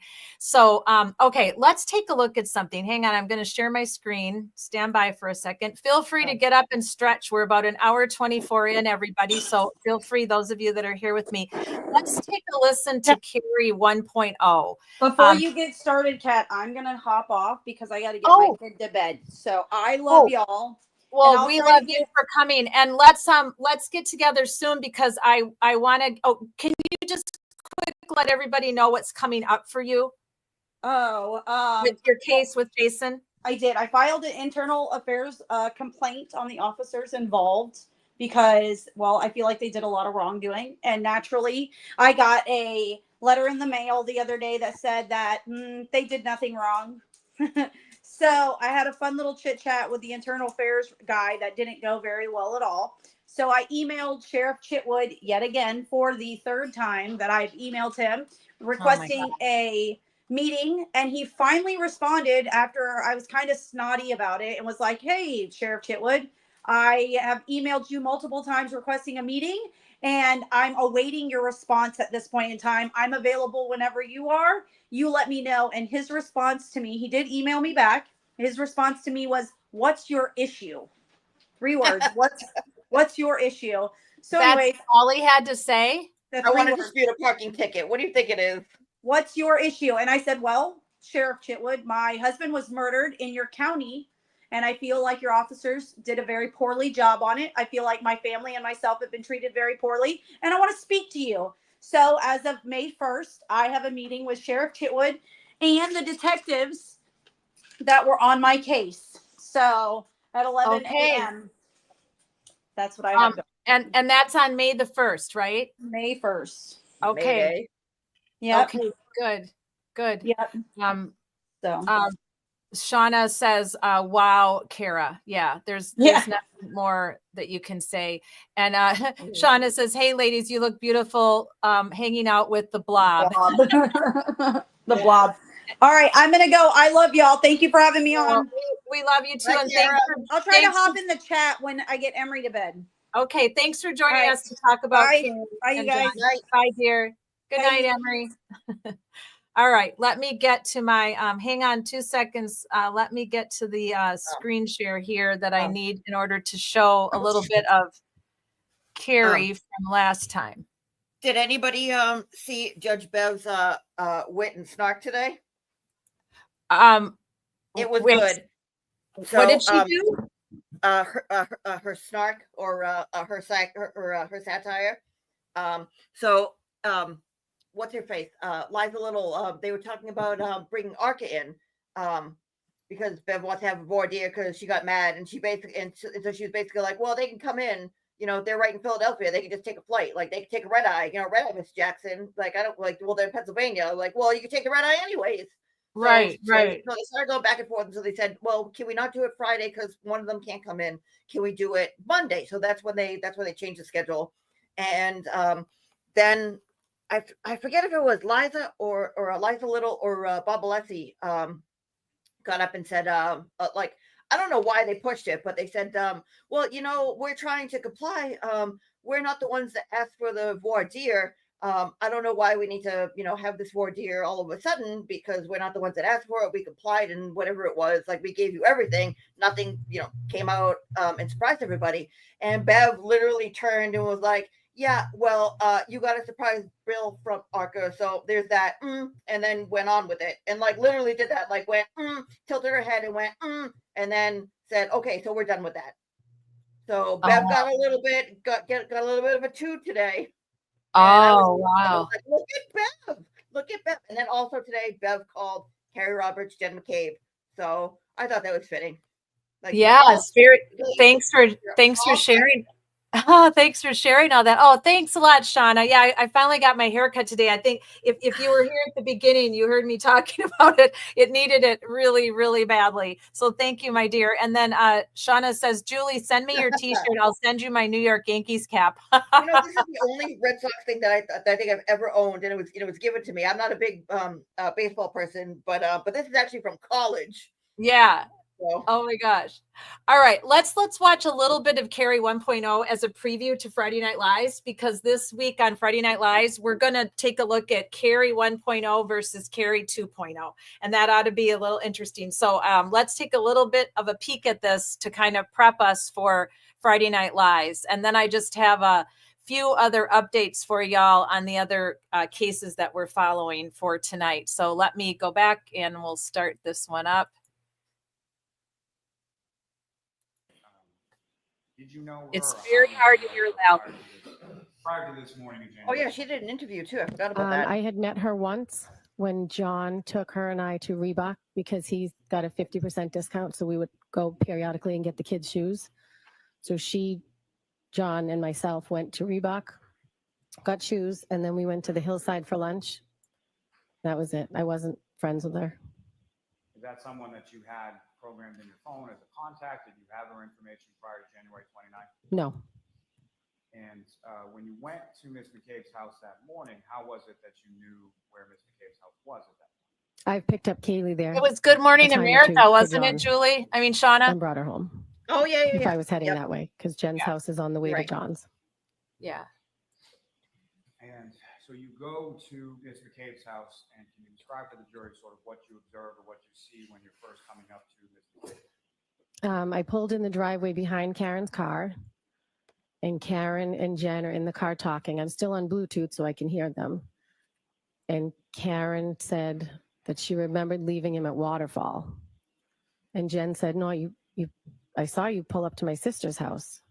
And then at some point in the conversation, she said, what about my taillight? What about my taillight? And I looked, and there was a piece missing, but it was caked on with snow. You could tell there was a little black hole, but there was snow like caked on it, and it was a blizzard at this point.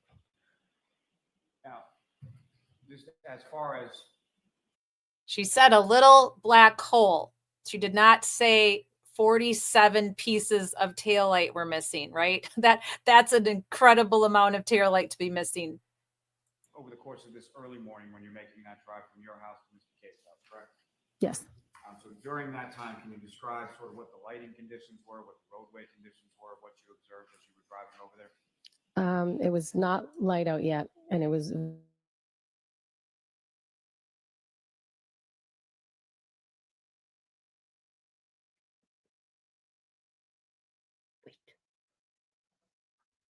driving.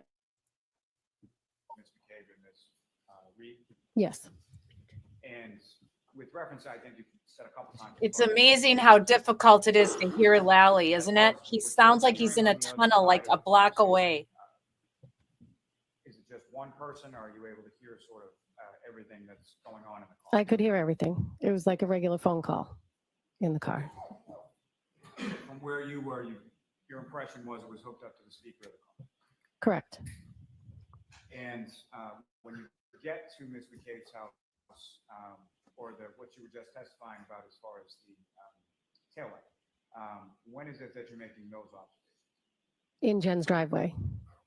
And so about how far away from the defendant's car are you the first time that you see or your attention is drawn to this taillight? I was parked right behind them in the driveway. And can you describe which part of the vehicle you were looking at as far as which taillight that you're observing this damage? The right passenger. And so from there, as far as Ms. McCabe's driveway, you make these observations, where you go from there? The three of you go. We went to Meadows, to John's house.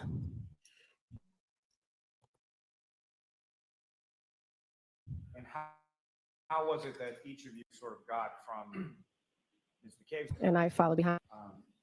And when you arrived there, where did you go? Where did you park? Like, I pulled in, I think I pulled in right behind. She pulled her car sort of in front of the garage bays, and I pulled in the driveway behind her. and when you say she, do you know who was driving? Jen McCabe, sorry. Driving in Miss Reed's in the front passenger seat. Correct. And you're driving your car behind. Correct. What kind of car did you have? A Ford Explorer. Dark gray. And as far as Miss Reed, do you recall what kind of vehicle she had at that point? A Lexus SUV. Recall what color that was? Black. Now, with respect to Mr. O'Keefe, do you recall what kind of vehicle John O'Keefe had? He has a Traverse. And do you recall what color that was? It's like a beige green. Your Honor, with the court's permission, if I could ask Well, I certainly don't miss him. No, and you can barely hear him. It sounds like he's in a tunnel. It's crazy. I was going to threaten to turn off the fan pretty soon. Yep.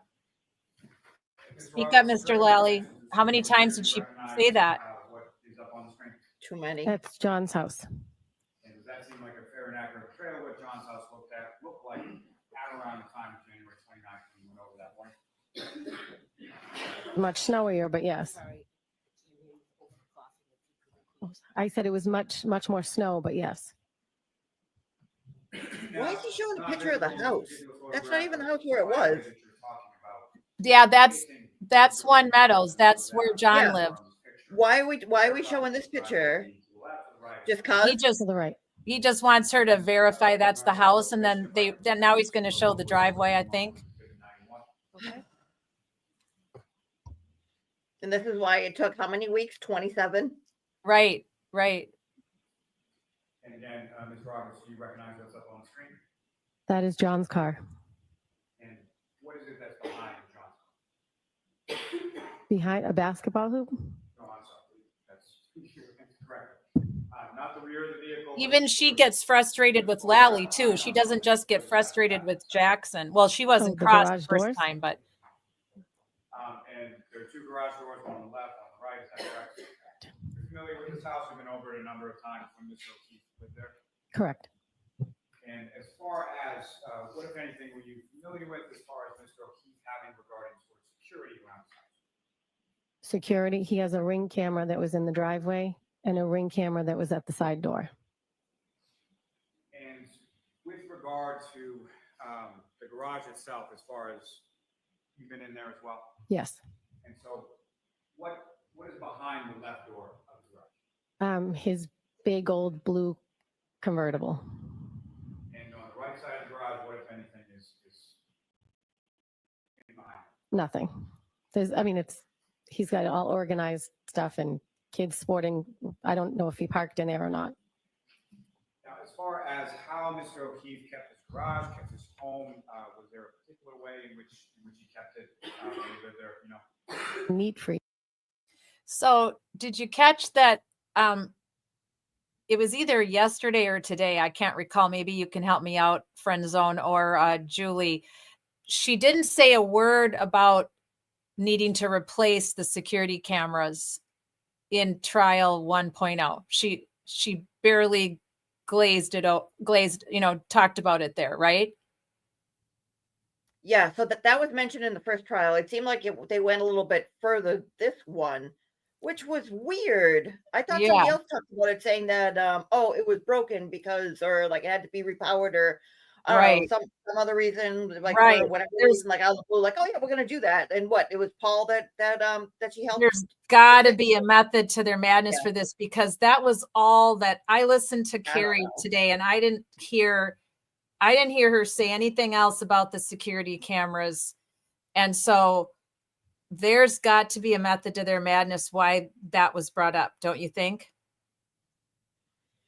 From Brennan, I mean, Brennan seems to be. I mean, it really did seem like he was going to scapegoat the first guy, the Nuttall guy, and he was like to either try to scapegoat him and saying like, oh, this guy thinks he's a friggin' hero, and he had to put on his super person cape and go into the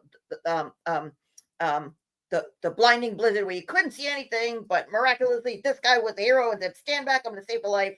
And then I forget exactly what he said, but like it was basically like Hank threw him to the wolves, and then Carrie came up and was like, oh, they're going to throw her to the wolves. And then today happened and was like, oh shit, they're really going to throw her to the wolves. I wonder if he's actually going to bring up any of the McAlberts, because it seems like his strategy is, let's not bring in Canton. Like, it's still early, but like, let's not bring in Canton PD because they were first on the scene, and we all know how that worked out.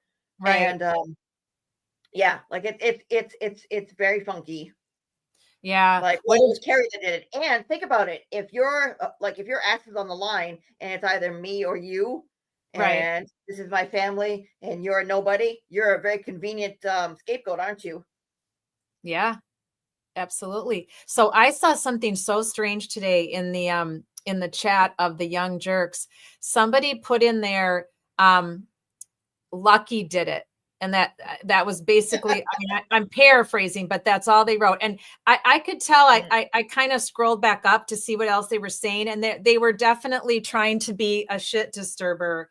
And Mike's mods weren't kicking him out. I mean, he wasn't like being disrespectful to anyone or anything, he or she, but I scrolled back up and there were different things that he was saying or she was saying.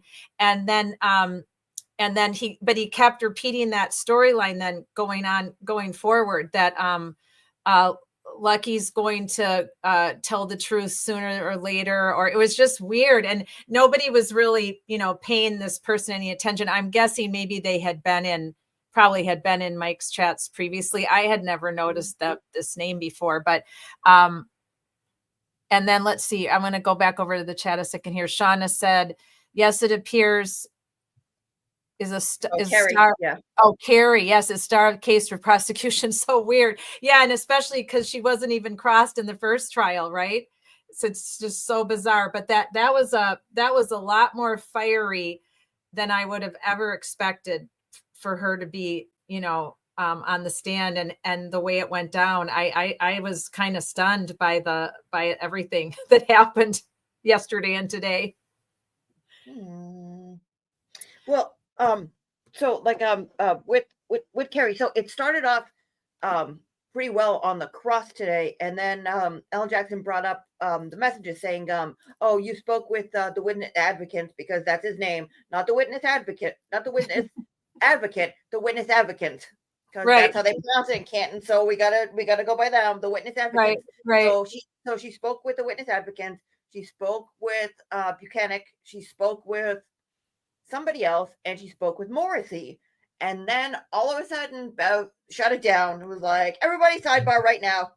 Don't stop, don't pass go, don't collect $200 right now. Oh, yeah. And then we never heard what was going to happen, because they're talking about it, saying, oh, you had emails with these and you spoke to the witness advocate because because she said that she had a better rapport, and that's why Jen McCabe told her to talk to this guy and ask questions like, oh, you have a better rapport. Can you ask him this, that, and the other thing? And that's what apparently was the big get that was going to happen today. And then Bev shut it down. But even if it was a big thing, like, I don't see how that would have helped, but I don't know. Right. And then it just kind of went off for a little bit. I don't know what Jackson was doing by showing the videos. And then it seemed to come back in saying like, hey, you said this, and then you said this, and now you said this. And she, I don't know, for whatever reason, and they went nuts in the attic too. They're like, I don't know why she admitted to lying. Just say that you misunderstood the question and leave it at that. You misunderstood. Right. You lied. And then she did the Sarah Boone, not intentional. Right. And they're all losing their mind, saying that, oh, well, now they can bring this up in closing, saying, hey, she admitted she lied. That's perjury. Yeah. What were you thinking about? I mean, they'll have to come. I mean, I'm sure that might be brought up again. What were your thoughts though on the firefighter? And they were just going at it about, he was at the head of the body, and the other firefighter was giving chest compressions. And that's when Karen Reed came up to me and said, I hit him. And then Jackson shows the video where, according to the video, when that, what was the firefighter again? That was Nuttall? giving the chest. Oh, there was Nuttall, and then he kept calling him Tony. I forget his name. It was Flamati. It was Flamati. That's it. Yeah, and then Kelly was involved, because he said that Flamati and Kelly were switching on. Yeah. But when Jackson showed the clip, even though it didn't have a timestamp, when Jackson showed the clip, it was very clear that from the second that Flamati entered, stage left and walked towards John O'Keefe, that he was with him doing chest compressions until he was on the gurney. So there was no trade-off with Kelly. So where did this supposed trade-off happen then? And his memory got better with time. Didn't you know that? Like, right. Remember, he got I better mean, with time. Even though he saw the video like the day before, they're like, "Did you know that you right. talked to the guy the day And before?" Jackson Still don't was know. trying to get it through his skull that he was talking about that the video clearly shows that the minute that he started doing the chest compressions, he did not stop, and then John's body was put on the gurney and taken to the Yeah. ambulance. So where are you talking about? When did he and Kelly trade off? Where's the video of that? And so that Yeah. he wasn't understanding at all what Jackson's trying to say. And No, I think he was. I think he was. It's just that it didn't show it. But the point, like the point they were trying to make was that saying like, oh well, this is the point that he said it. She said, I hit him, I hit him. It was at this point right here. It was at this point right here. And they went back and forth. And yeah, I think that part's lost because immediately after that ended, Brennan showed the clip of like the outtake of Karen laughing and saying like, oh well, I knew, of course, I hit him. Like, I had 6 drinks to hit him, of course. What are you going to call me guilty? Like that's not what she said. I'm being facetious and funny, but like that's basically what she said. She said like, well, I know I hit him, but did I say I hit him like as many times as they said? Like that's crazy. And then he showed that and was like, oh, just got kicked in the pants. But like it was horrible because what's his name? Nuttall basically said like, hey, remember, like Jackson basically said like, hey, remember when you said this? And now you're saying this? This doesn't jive, does it? And now you're saying this, and now you're saying this. What's going on here? See how you had a jacket, and see how this person has this, and see how this person's over here, and see how at this time none of what you said was going on. Yet we have a video, and your memory is supposedly getting better. What's going on here? So it's like, oh, you impeach him, but then Karen's own words kind of like cancel that out. Like it still did. It still wasn't off to a great start, but yeah, well, the decision to do all those interviews oh prior, my god, I don't. Yeah, I don't know. I don't know and how. today, like I knew that was going to happen. Like after I saw that, I was like, oh my god, if they're actually going to bring up Peggy O'Keefe, I said, as soon as they're done, Breenan's going to play the clip of her going, I hit him by a car. Like, wow, that's going to play so well. And what happened? They didn't play it in front of the jury, but they will at some point. Well, she didn't rule on it yet.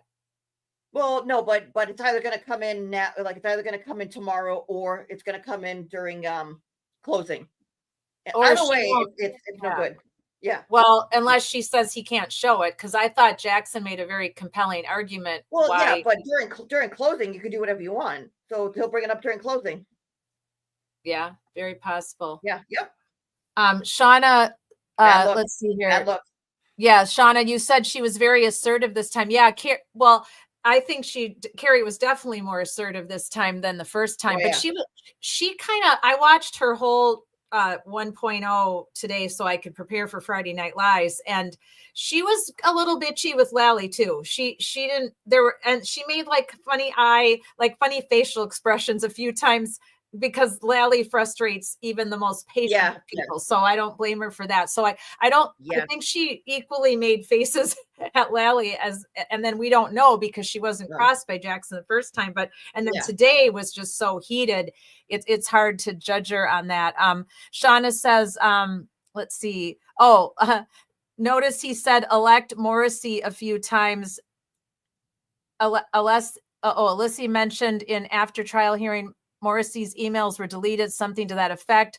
Okay, I'm not sure what that is. Do you know what she means by that, Julie? I think they were talking about the emails saying that Morrissey had them on auto delete. That was a 30-day, like we have. Oh, right. Which is the stuff they were talking about today with ARCA, saying that, oh, you have it on auto delete. What kind of person does that if you're not guilty? It's like, well, right. They're accused of doing it. Okay, fine. But your DA is accused of doing it for all sorts of stuff, and who knows? I mean, I don't like doing all that whataboutism. Like, well, you did this, but what about this? Like, but I mean, that's an obvious one because they're being accused of the same shit. Like, it's basically the same shit being thrown back and forth. But did you see? I think it was earlier today when Brennan finished the direct on Kerry. And she was getting confused because I think she was trying to keep her testimony straight, and that's what she said. I saw a man-shaped mound that was a 5 to 6 foot mound. Oh, like, yeah. Oh, that's very interesting. And Brennan was trying to ask her clarifying questions, and she was like, "I'm sorry, I don't understand." And he started to get pissy. It was like, "Oh, Oh, Yeah. this is not good. You're not supposed to yell at your own witnesses. Like he was getting pissy. He was getting Yeah. bitchy extreme. And He's like, and "Why that are just two his witnesses in?" his tone of voice is kind of like chalk, nails on a Yeah. chalkboard. He's just got a bizarre kind of tone of voice that makes it just so hard to listen to. And Well, when some he of the objects, you hear him when he objects. He goes, objection, and then like stomps his foot like objection, objection, objection. Like he doesn't even do like his little like like Lally used to do objection instead of saying the whole word like objection, objection. yeah, I He didn't I does it didn't in like catch this that. mousy tone. But the ending was really interesting with her with all the objections that he was doing, and Bev was constantly taking his side. And then when Jackson was objecting to the the redirect, Yeah. she wasn't taking Jackson's side. I mean, Jackson was like, objection, objection, objection. And she's like, I'll allow it. Can you tell us that? How she does that weird Can thing you she does. answer? Can you Okay, let's answer move that? on. Okay, Mr. Jackson, let's move on. Yeah, can you answer that? But yeah, she's already showing her bias because she's already said something to Jackson like, we need to move on from this, or that's enough of this, or whatever, but she's not doing that to Hank, No. Well. This trial is going a lot quicker in some ways, but then like it hit a huge roadblock. Right with like what was I going to say? The defense objected with when he wanted to show both of those clips, and they said let's go to sidebar, and then they had that little break, like let's go to break, and then 10 minutes later let's go to lunch. And she was upset about that, and then got more upset and was like, "Hey, are you going to object to everything? Show us. We need to get the show on the road. We need to get the show on the road. Like show me everything, and then we'll go here." It was definitely tense. Yeah. It was tense, and much more tense than I expected the first 2 days to be. That's for sure. And well, then I mean, I mean, talk about hitting the ground running. I mean, we're right off to a start. Yeah. So I want to ask all of you live with us, and then those of you on replay, and you, of course, Julie, and maybe when Kara comes back. So I noticed that Jennifer, the former FBI agent who has her, she's got her live stream that she does, and she's on Twitter X a lot and very vocal, and has been very vocal. Jennifer Coffendorfer has been very vocal as far as that she believes that Karen Reed hit John O'Keefe with the car, and she's constantly Twitter Xing it all the time. And so she live streamed yesterday. Did you know who she live streamed with yesterday? She was on with the guy in the attic today. Oh, it wasn't just him. It wasn't just him. Hang on, it's worth it for me to go try to find it. Yesterday Villa says Coffin Dodger. Yeah, there you go. Yes, yes. Because I know yesterday, because like I said, I watch everybody. So I replayed the commentary, and it was the guy in the attic, Kate Peter, that millennial guy he's so hateful. And I can't stand. I absolutely can't stand him. Yeah, came in a little bit. Yeah. Let me find it. Hang on a second. And then Kate did a forum last night on her thing to talk about what was going on with the people, and what was going to be like the big reveal with Carrie today. Yeah, I was just stunned though that she literally had on Kate, the guy in the attic, and that young hot-headed kid, all three of them in one space at one time. I mean, I was like, what in the hell is happening? So they all live streamed. So all the court days, like with pretrial, they all got together the last like couple months. They all got together and they do that. It's usually the guy in the attic and Kate Peter. And then they brought in the boundless millennial guy. What's his name? Matt Doherty. I didn't know she had already done some live streaming with all of them. Yep. I try not to pay too much attention to her because I just get annoyed with the unprofessionalism, with the way she's, speaks about this case is just so bizarre. I'm trying to find it because I just want to show a clip of it because I didn't look at it yet. I haven't seen it, and I'm just kind of curious what that was like. Let's see. She's got what day did she have them on? Were they on with her on day 1 or day 2? So they were on yesterday, and she was on the afternoon today. I heard a little It bit of might it. be this one. Hang on. It she might was be on- John O'Keefe trial of Henry Day 2. Let's see if this is the Yeah, one. yeah, Hang on a second. yeah. I'm going to see if this is it. Because she talked about I forget what exactly they were talking about before Peggy O'Keefe came on. They were talking about lunch, and I forget what she was talking about, but like it goes in one ear and out the other. I'm like, oh, you guys have bad takes. All right. I'm going to share my screen, see if I can pull this up. Let's see, where did I go? Was it this one? I think that's it. Yeah, that's it. Okay, stand by. I'm going to pull it up. Can you see it? Yep. Okay, yeah, there's Cottage Tales to the left. So I think, yeah. Okay, let's try to, I mean, this might be painful, but it might be worth it to take a peek at it and see what we think, but it could be very painful. Whoops, sorry, I didn't mean to do that. Let me go back where I want to be. There we go. Okay, let's take a listen just because. From today, yeah. Shits and giggles. Whoops. So he has a 5-minute warm up. He doesn't start right off, but you All gotta right, go, you gotta let go a me little go. bit in. Okay, wait, I'm trying to get where we can see where they're all on the show. Yeah, you gotta go further.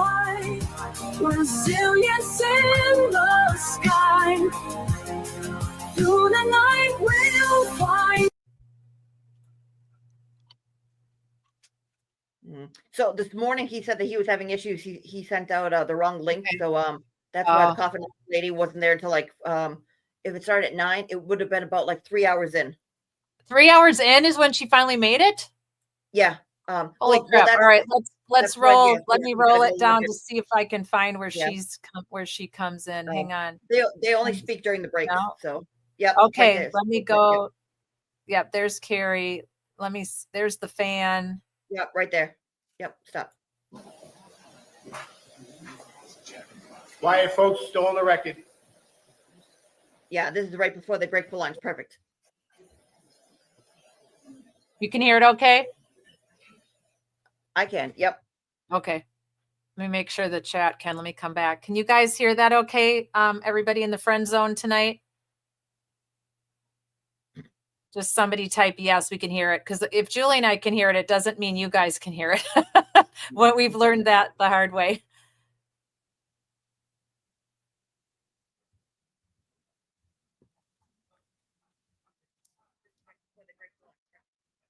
I would move it forward, but it's such a tricky little button to push forward. There we go. There they are. I was going to skip this one, but Jen came in, so I popped in. Hey, Jen. I was going to skip this one, but Jen came in, so I popped in. And it looks like it's over. Okay, we're good. Almost time for lunch. All right, go ahead, Mr. Brennan. When you first got to John and you were trying to save him that morning. Oh yeah. All right. So this is 20 minutes. We gotta. Counselor asked you if it was your story. Was this a story? There you go. Yep. Answer that because let me back it up. Yeah, I forget what they were talking about. There. All rise, please. Jurors, close your books. Follow me. Close your books. Follow me.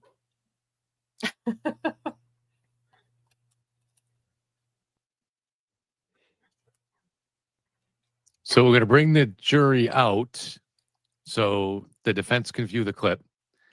Then we're going to bring them back so they can view the 10, 15-second clip. And then they're going to go to lunch. Right, Jen? that's what's going to happen. Oh, I'm just so disappointed that Carrie admitted to a lie, but she didn't lie. She answered a question that she misunderstood. A lie is when you intentionally make something up or distort fact. And this is what bothers me is just the fact she said, well, yes, technically I lied. He literally gets to put that now in his closing.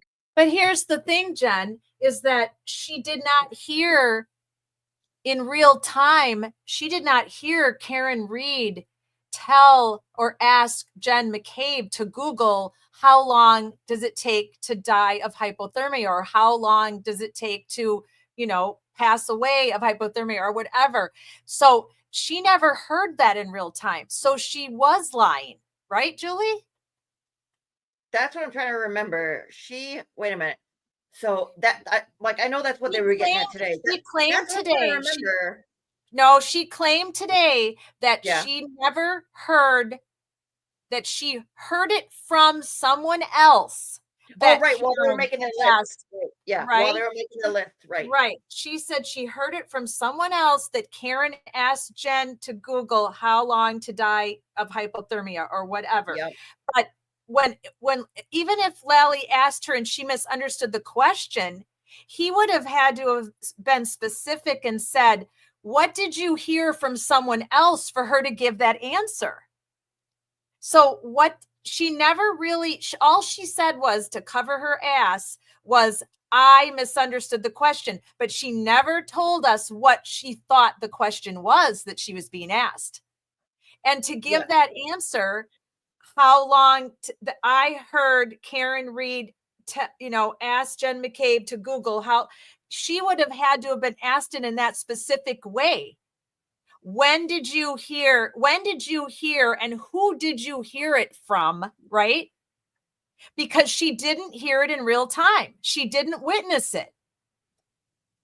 So there's something nefarious going on here. So I don't understand. Wait a second. What was the question that Lally asked that So she was saying that I didn't understand? Right. So the original question that Lally asked her, and I mean, I think I've got it pulled up. We'll listen to it on Friday Night Lives. This is not, I'm going to paraphrase it, but he said something to the effect of, he said something about here, I'm trying to think how he worded it now.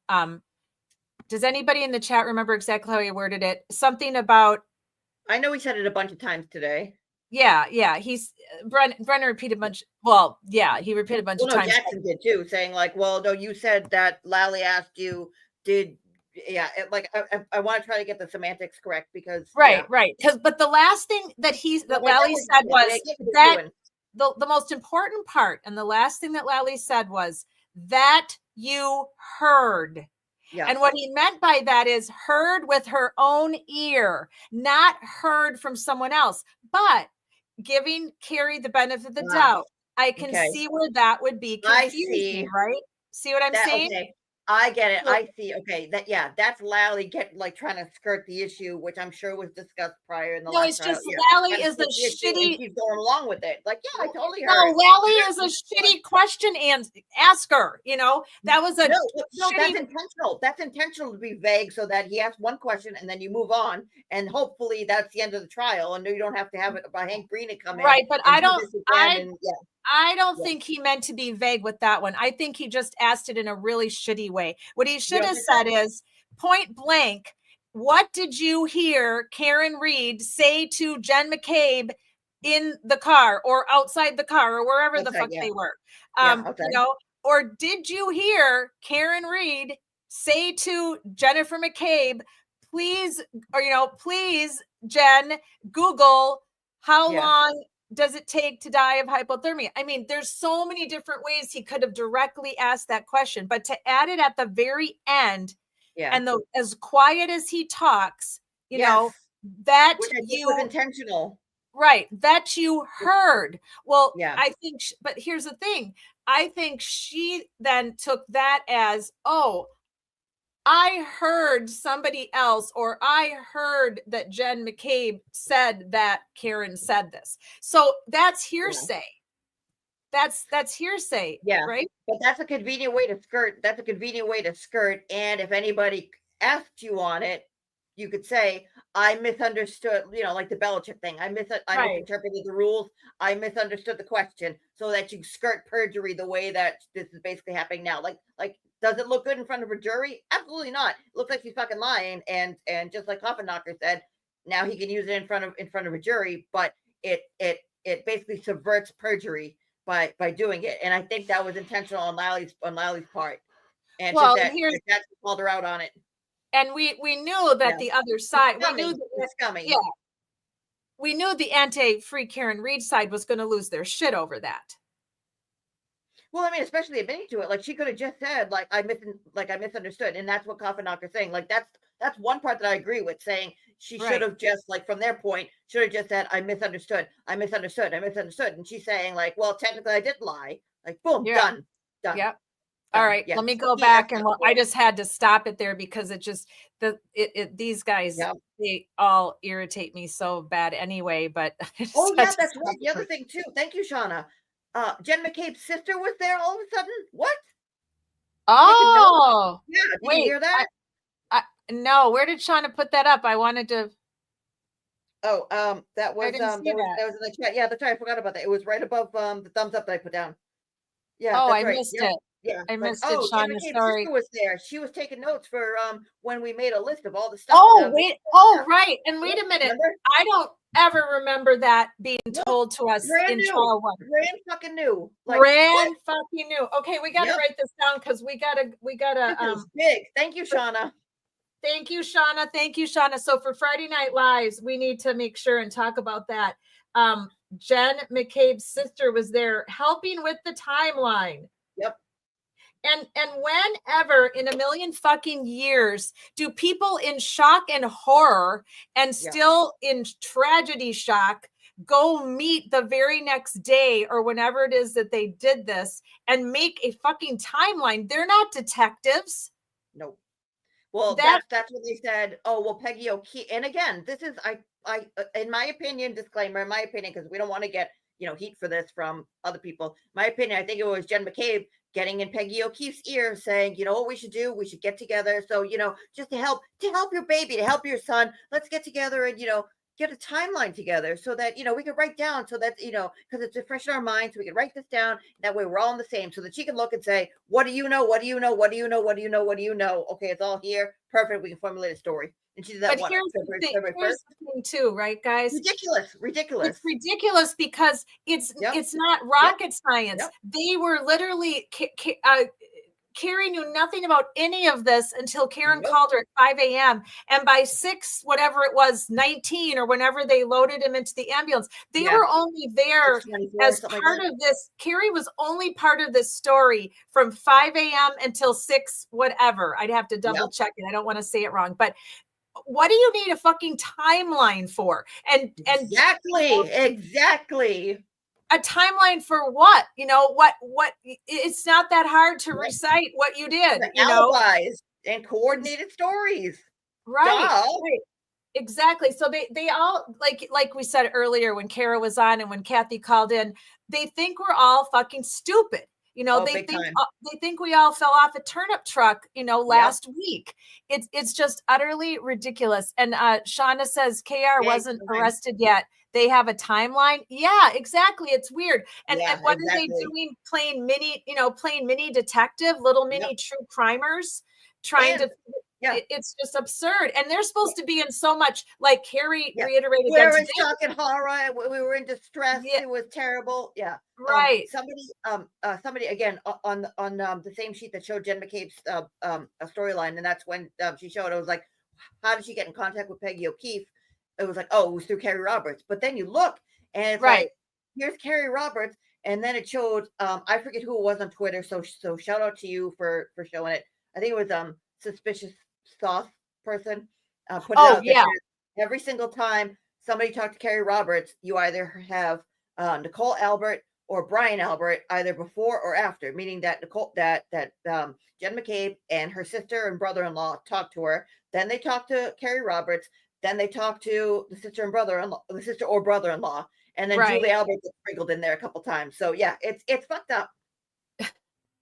That's just the craziest thing I've ever. Yep. Yeah, and they all want to rely on what shock and horror they were in, and how much shock and horror put the man in the lawn. Yeah. Right. But yet they have the presence of mind to be driving kids around. They have the presence of mind to be getting together when they were never friends before this ever happened. But all of a sudden they're driving around, dropping kids off together, and they're going to Lank's house because that's the day that her daughter needs to have a play date. Or as she put it, they're 13. Well, 2 years ago, they weren't 13. I yeah, think what it was was, that thing all about? Where they were talking about they're like, oh, it wasn't a play date. What exactly were they talking about? Because like was it Jackson when she was saying like oh, so you went there alone, and like kept going. I was like, okay, enough. Like, okay, you went there to drop off the kids. Was that when they went to Lank's house? Because I heard yes. his name, because I was kind of in and out. I was like, Yes, I don't they understand what's going on at this supposedly, point, they but allegedly, they yeah, allegedly went to Link's house to drop off Carrie Roberts' daughter to go have a play, and there was nothing wrong with Jackson I saying know, play right? date, Like you because gonna be a bitch neighbor. if you're under like 14, you're going on a Yeah, play date. I mean, that's really, obviously they typically use that for little kids, but still, she this made a name, big yeah, deal.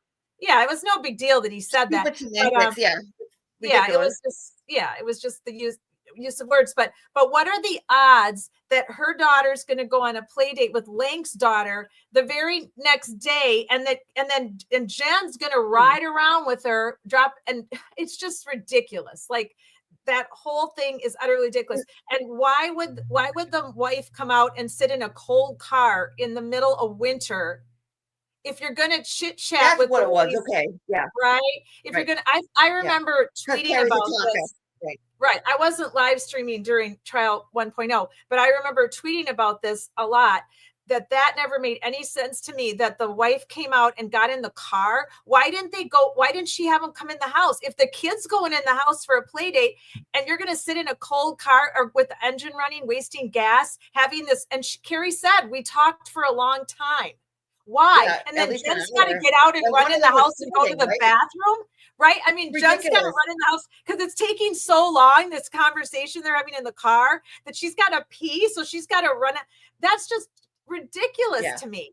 with Lank too. Yeah, with Lank or Lank's wife or whatever. But basically, like Yeah. if push came to shove, the liaison, like somebody who's going to go in a house and live with somebody who was Lank, who, yeah, like don't kill the messenger. Yeah, Yeah. ridiculous, ridiculous. That whole And we're thing was just getting crazy. started. Right. And all of a sudden they're just the best of friends and they're talking on the phone every day and they're hanging out. I thought it was utterly brilliant that he got her to admit that she talked to Jen. Well, which time? Did you catch that part? Oh, shoot, I might have it pulled up. Hang on, let me look. Which Tell everybody what our next experiment is for Friday Night Lives while I go look this up. what our next experiment? Well, yeah. So actually, it's funny. So like, I knew this was going to be an issue. Was about like a month ago, Hank brought up that he had new text stream data, and that he said that he had positioning of the Bluetooth and the car and knew when it was going to disconnect. And also we have temperature data of Officer John O'Keefe's cell phone.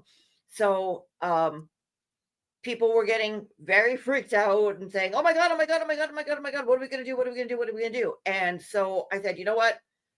It's bad enough that when I was doing other experiments, so I had my blob experiments, I had my leaf blower experiments, but I also had my coconut experiments. Now we'll talk about that at some point because some very interesting stuff came out when Breenan gave his opening statement and said a couple things about Officer John O'Keefe's head and what they believe might have happened. So while I was doing my coconut experiments, I was recording. It was the very first ones that I did, and I was recording while it was cold outside. It was about 24 degrees, about 24 to 28 degrees. I did it twice, and while I was recording, with this phone right here, while I was recording, my phone shit the bed and completely drained itself after about 13 minutes. Now this was not in person. This was just in. I mean, it was in a plastic container, but we can use ye old solo cup. So it's basically like this, recording on the ground like this, where we're sitting on the ground like this. So it wasn't directly touching the ground, but it was in 24 to 28 degree air. And after 13 minutes one time, and after just about the same second time, it just shit the bed, drained the battery. So they happen consistently, but I didn't do it while I was on top. Now I was all set and ready to take my phone and when it started snowing, put it on the snow, put me on top of it and see how long it would take, but that would not be so great for my immune system and my health. So I said, what if I did another thing where I took a hot water bottle or something to see if I could, mimic a body on top of the snow and see how long it would take. Well, I didn't get a chance to do that, But now that Breenan's bringing up saying, well, it went from 77 degrees to 50 degrees, and then it stayed like that for 6 hours, 5 hours or whatever it is. I said, absolutely not, but let's figure this out. So last night, JFK was freaking out saying, well, what if this is the only thing we don't have an answer for it? What are we going to do? And I said, you know what? Let me go through it. So I have a deep freezer and I have a freezer as part of my fridge. I'm trying to figure out an experiment. I think I got it set. I got all my pieces. I just got to get the temperature right. So we're going to do an experiment and see how long it takes for this phone. I have another phone. I'm doing it a couple times to shit the bed, basically, which I'm almost positive it's going to shit the bed. The end. And that's a technical term, shit the bed. Right. That's technical. You got to be technical. Oh my gosh. All right. I think we'll kind of find it together. Hang on a second. Let me go. I got the CBS News one up. Oh, I'm sorry. I'm sorry. Wasn't paying attention. What were you looking for? I'm sorry. Wasn't paying attention. Oh, I was looking for something that I was really surprised that he was able to get out of Carrie. So hang on a second. Let me finish. Let's finish listening to a minute of what we were listening to, but we kept getting irritated with them. So I took them off. Hang on a second. Go back to Coffindoffer for a second. Hang on a sec. I gotta go find where I was now.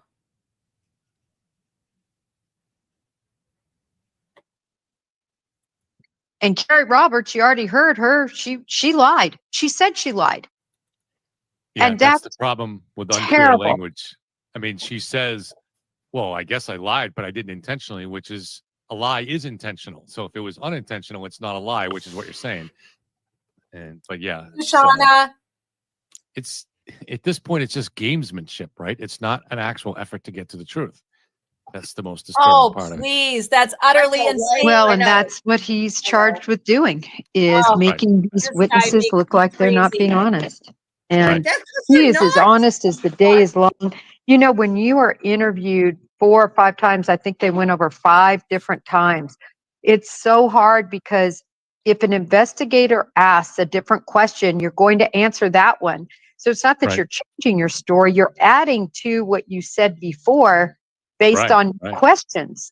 And that's what happened here. You know, we're hearing questions that have never been asked. And so she's discussing them. Oh my God. And so if Jackson, to your point about Jackson using that in closing statements, what would the impact of that be on a jury? So the jury watches Ken, Carrie. It's not good. Presumably was impressed by her as the last jury was. Jesus and then Jackson gets up and Christ. says she's admitted she lied. Doesn't that make the defense look a little shysterish to the jury?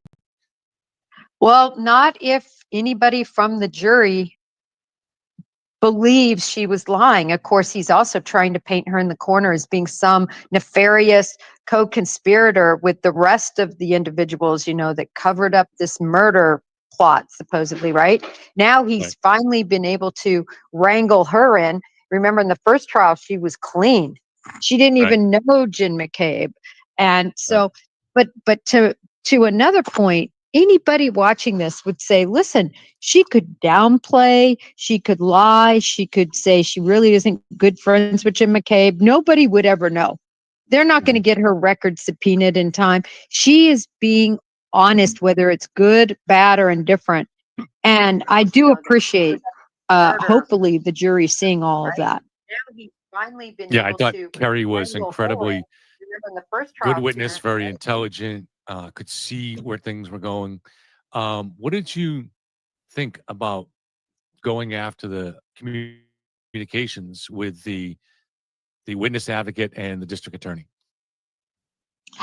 You know, I think that they're just trying to paint that what she says has been influenced by Jim McCabe, by the DA, by the witness advocate. But at the end of the day, obviously, if you're doing your job as a witness advocate, you're going to be talking to them constantly. This is, that's their job. And secondarily, it's the job of a prosecutor to pre-try, we call it pre-try their witnesses. You're going to want to know, how do they come off? Are they, remembering everything? Are they a good witness? Are they not? He's made specific choices this time. Remember, Lally put up, I think, 4 EMS people. He put up a police officer. We may see more. I don't know.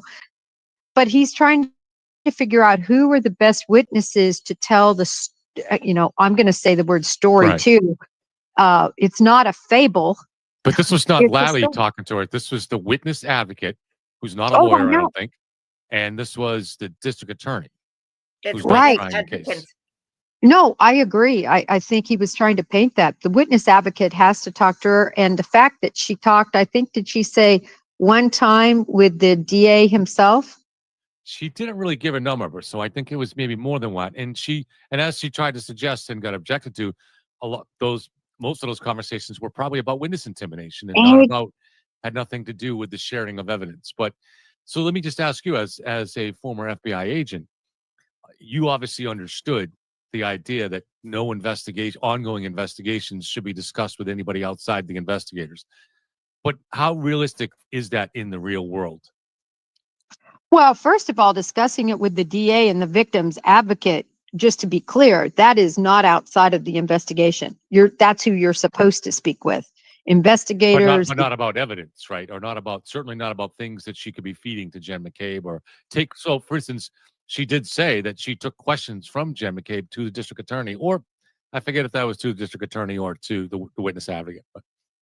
But that's why they needed to specify. I believe those were questions concerning being intimidated. Could be. Yeah. The harassment and intimidation. And remember the last trial when Alan Jackson opened the door, which he opened the door wide open for that question because he said, "What did you talk to him about?" And she said about all the intimidation, and the judge closed the door. And I think that was so very wrong. She should have been able to answer so that it was clear. And I wish Brennan would have brought it up again with her. To be clear, you weren't talking about this case. You were talking about another case involving witness intimidation. That's the question that should have been asked. I mean, I agree, except I wonder, so I'm getting a sense of just how thorough Brennan is and how anticipatory he is. He may have wanted to end that discussion because he may, look, in the real world, it's not unusual for someone, let's say you're the witness advocate and you're developing your connection to all these witnesses. You live in the same community as them. And the fact is that there are law enforcement people involved in the case. So is it really that unusual that he might pass on some information? I'm not accusing them. I'm just saying, would it be that unusual? Well, victim witness, those individuals don't even have the information. As a case agent, what you have to do, at least in the FBI, you have to put in what we call an EC and ask for a victim witness advocate to be appointed to the case. And then they open up a case and keep their own line of communication and, documentation. So in this case, when one is appointed, their role is so different. They're serious. They're actually counselors. That's their role. In other words, their ideal role. Yeah. It's a free counseling service. Those individuals, I could tell you, at least in the Bureau, I don't tell them what's going on in the case. Mm-hmm. They don't know the investigative steps. They're completely separate from that. Because that's not their role. Their role is to listen and to help the person through it, kind of a free psychiatrist or psychologist. That's their role. And then also. So I wanted to say, Shauna put up that another oddity. And I'm so glad you said this because I was going to write this down today, Shauna, and I was going to text you guys about it too. When Hanky referred to OJO's house as the scene, I caught that too, that he said that she when he was doing his little speech about why he should get to show the clip, he said, because she was allowed to remove the murder weapon from the scene. And I sat right up because I was laying down at the time on my couch and I sat right up and said, "Whoa, wait a minute! Since when is?" Oh, I missed that. Since when is One Meadows? Right. Since when is One Meadows the scene? The scene is 34 Fairview, not One Meadows. Wait. Oh, no. they were talking about the scene of the event of saying that around the island it was No. Peggy O'Keefe, This is or something. they were saying No, Peggy this O'Keefe- is something different. This is something different. He oh, was, something else? Okay. yeah, this is when he was trying to argue to Bev why he should get to keep a clip in. And he basically said that Karen Reed was allowed to take her, that they were only at the house for a little bit of time and they weren't there to support the family or condolences for the family. They were Yeah, just there to right. get her Yeah. stuff and No, leave. yeah. And she was allowed to take the murder weapon, he called it, Yeah. away from the scene. He was talking, he treated it, yeah, he misspoke. I mean, I'm sure he just misspoke, but it Well, didn't sound good. I don't think so. I think they're talking about like the scene of like they were there after he was pronounced dead and they went back to One Meadows. Not the scene of the crime, just the scene of like what's happening where Peggy O'Keefe says, oh, he looked like he was hit by a car. I think that's what Yeah, he's but talking about. he I get what he you're saying. shouldn't I have, get what you're saying. but he shouldn't have said it that way though. That's an improper way to say it. Yeah, You don't. that's- He said she removed the murder weapon from the scene. Well, the Yeah. scene is not One Meadows, and she had every right to drive her car out of there. She wasn't under arrest. She wasn't even a person of interest at that point. There was no investigation that had been done at that point. No. So she Yeah. had every right to drive her car back to her house or her parents' house or wherever she wanted to go. Yeah, no, I get what you're saying.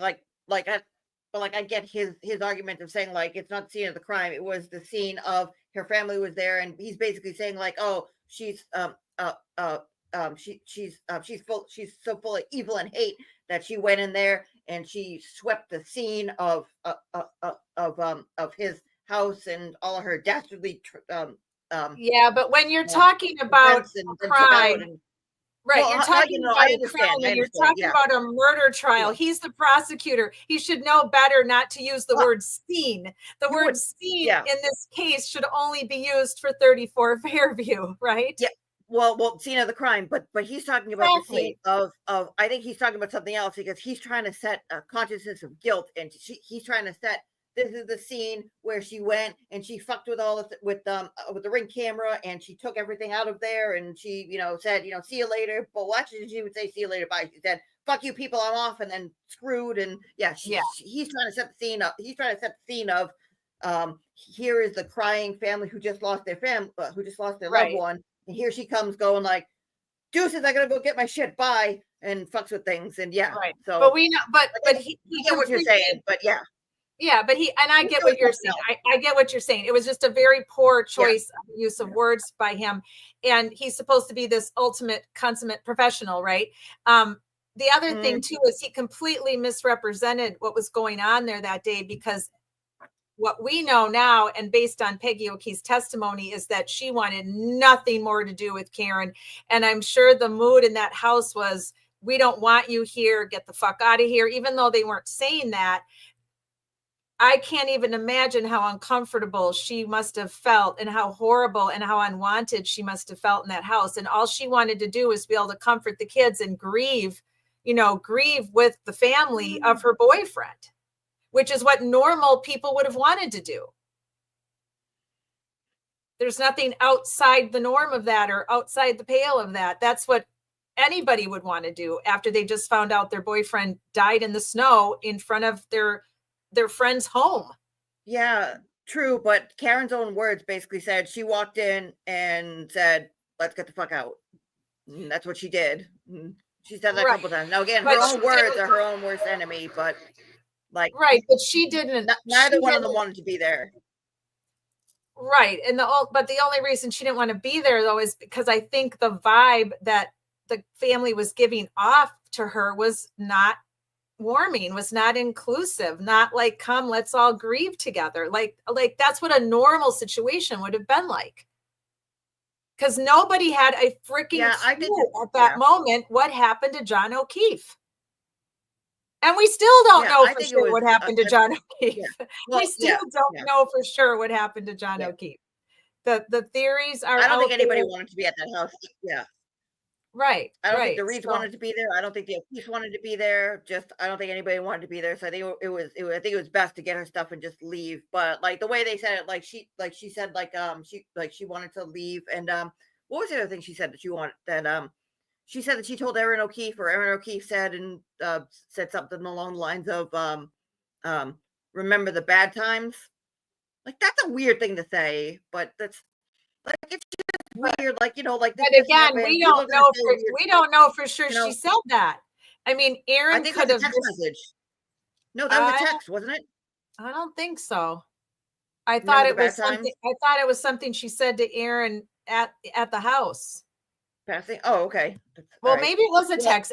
There's so much yeah. information, it's hard Like to say. everything's yeah, it's all over the place, and like you can't go like all this like bullshit of like okay, well they don't like her and it was cold. Like okay, leave that there. You just went through something traumatic. Like let's talk about the science. Let's talk about the body. Let's talk about the car. Right. Let's not talk about everybody. Like this one hates this one because you gave him a bad look 35 years ago. Like my grandmother. Like I go back to being Italian. My grandmother had her oldest sister had a boy and a girl, her first nephew and first niece, and they were basically her favorites.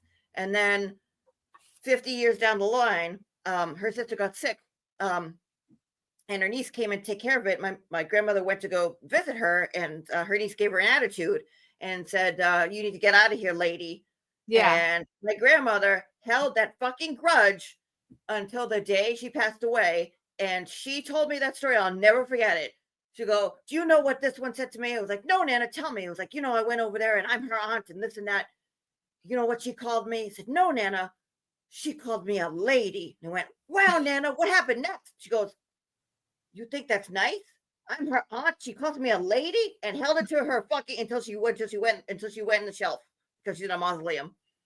That's how Italians work. So I don't blame. I appreciate Yeah, makes perfect. I appreciate that you It's perfect sense. So Yeah, I appreciate that you're educating us though, because not everybody, my family is predominantly Norwegian and German. And I appreciate learning about the different cultures and how different we're people are crazy. raised and We what don't they're make like. sense.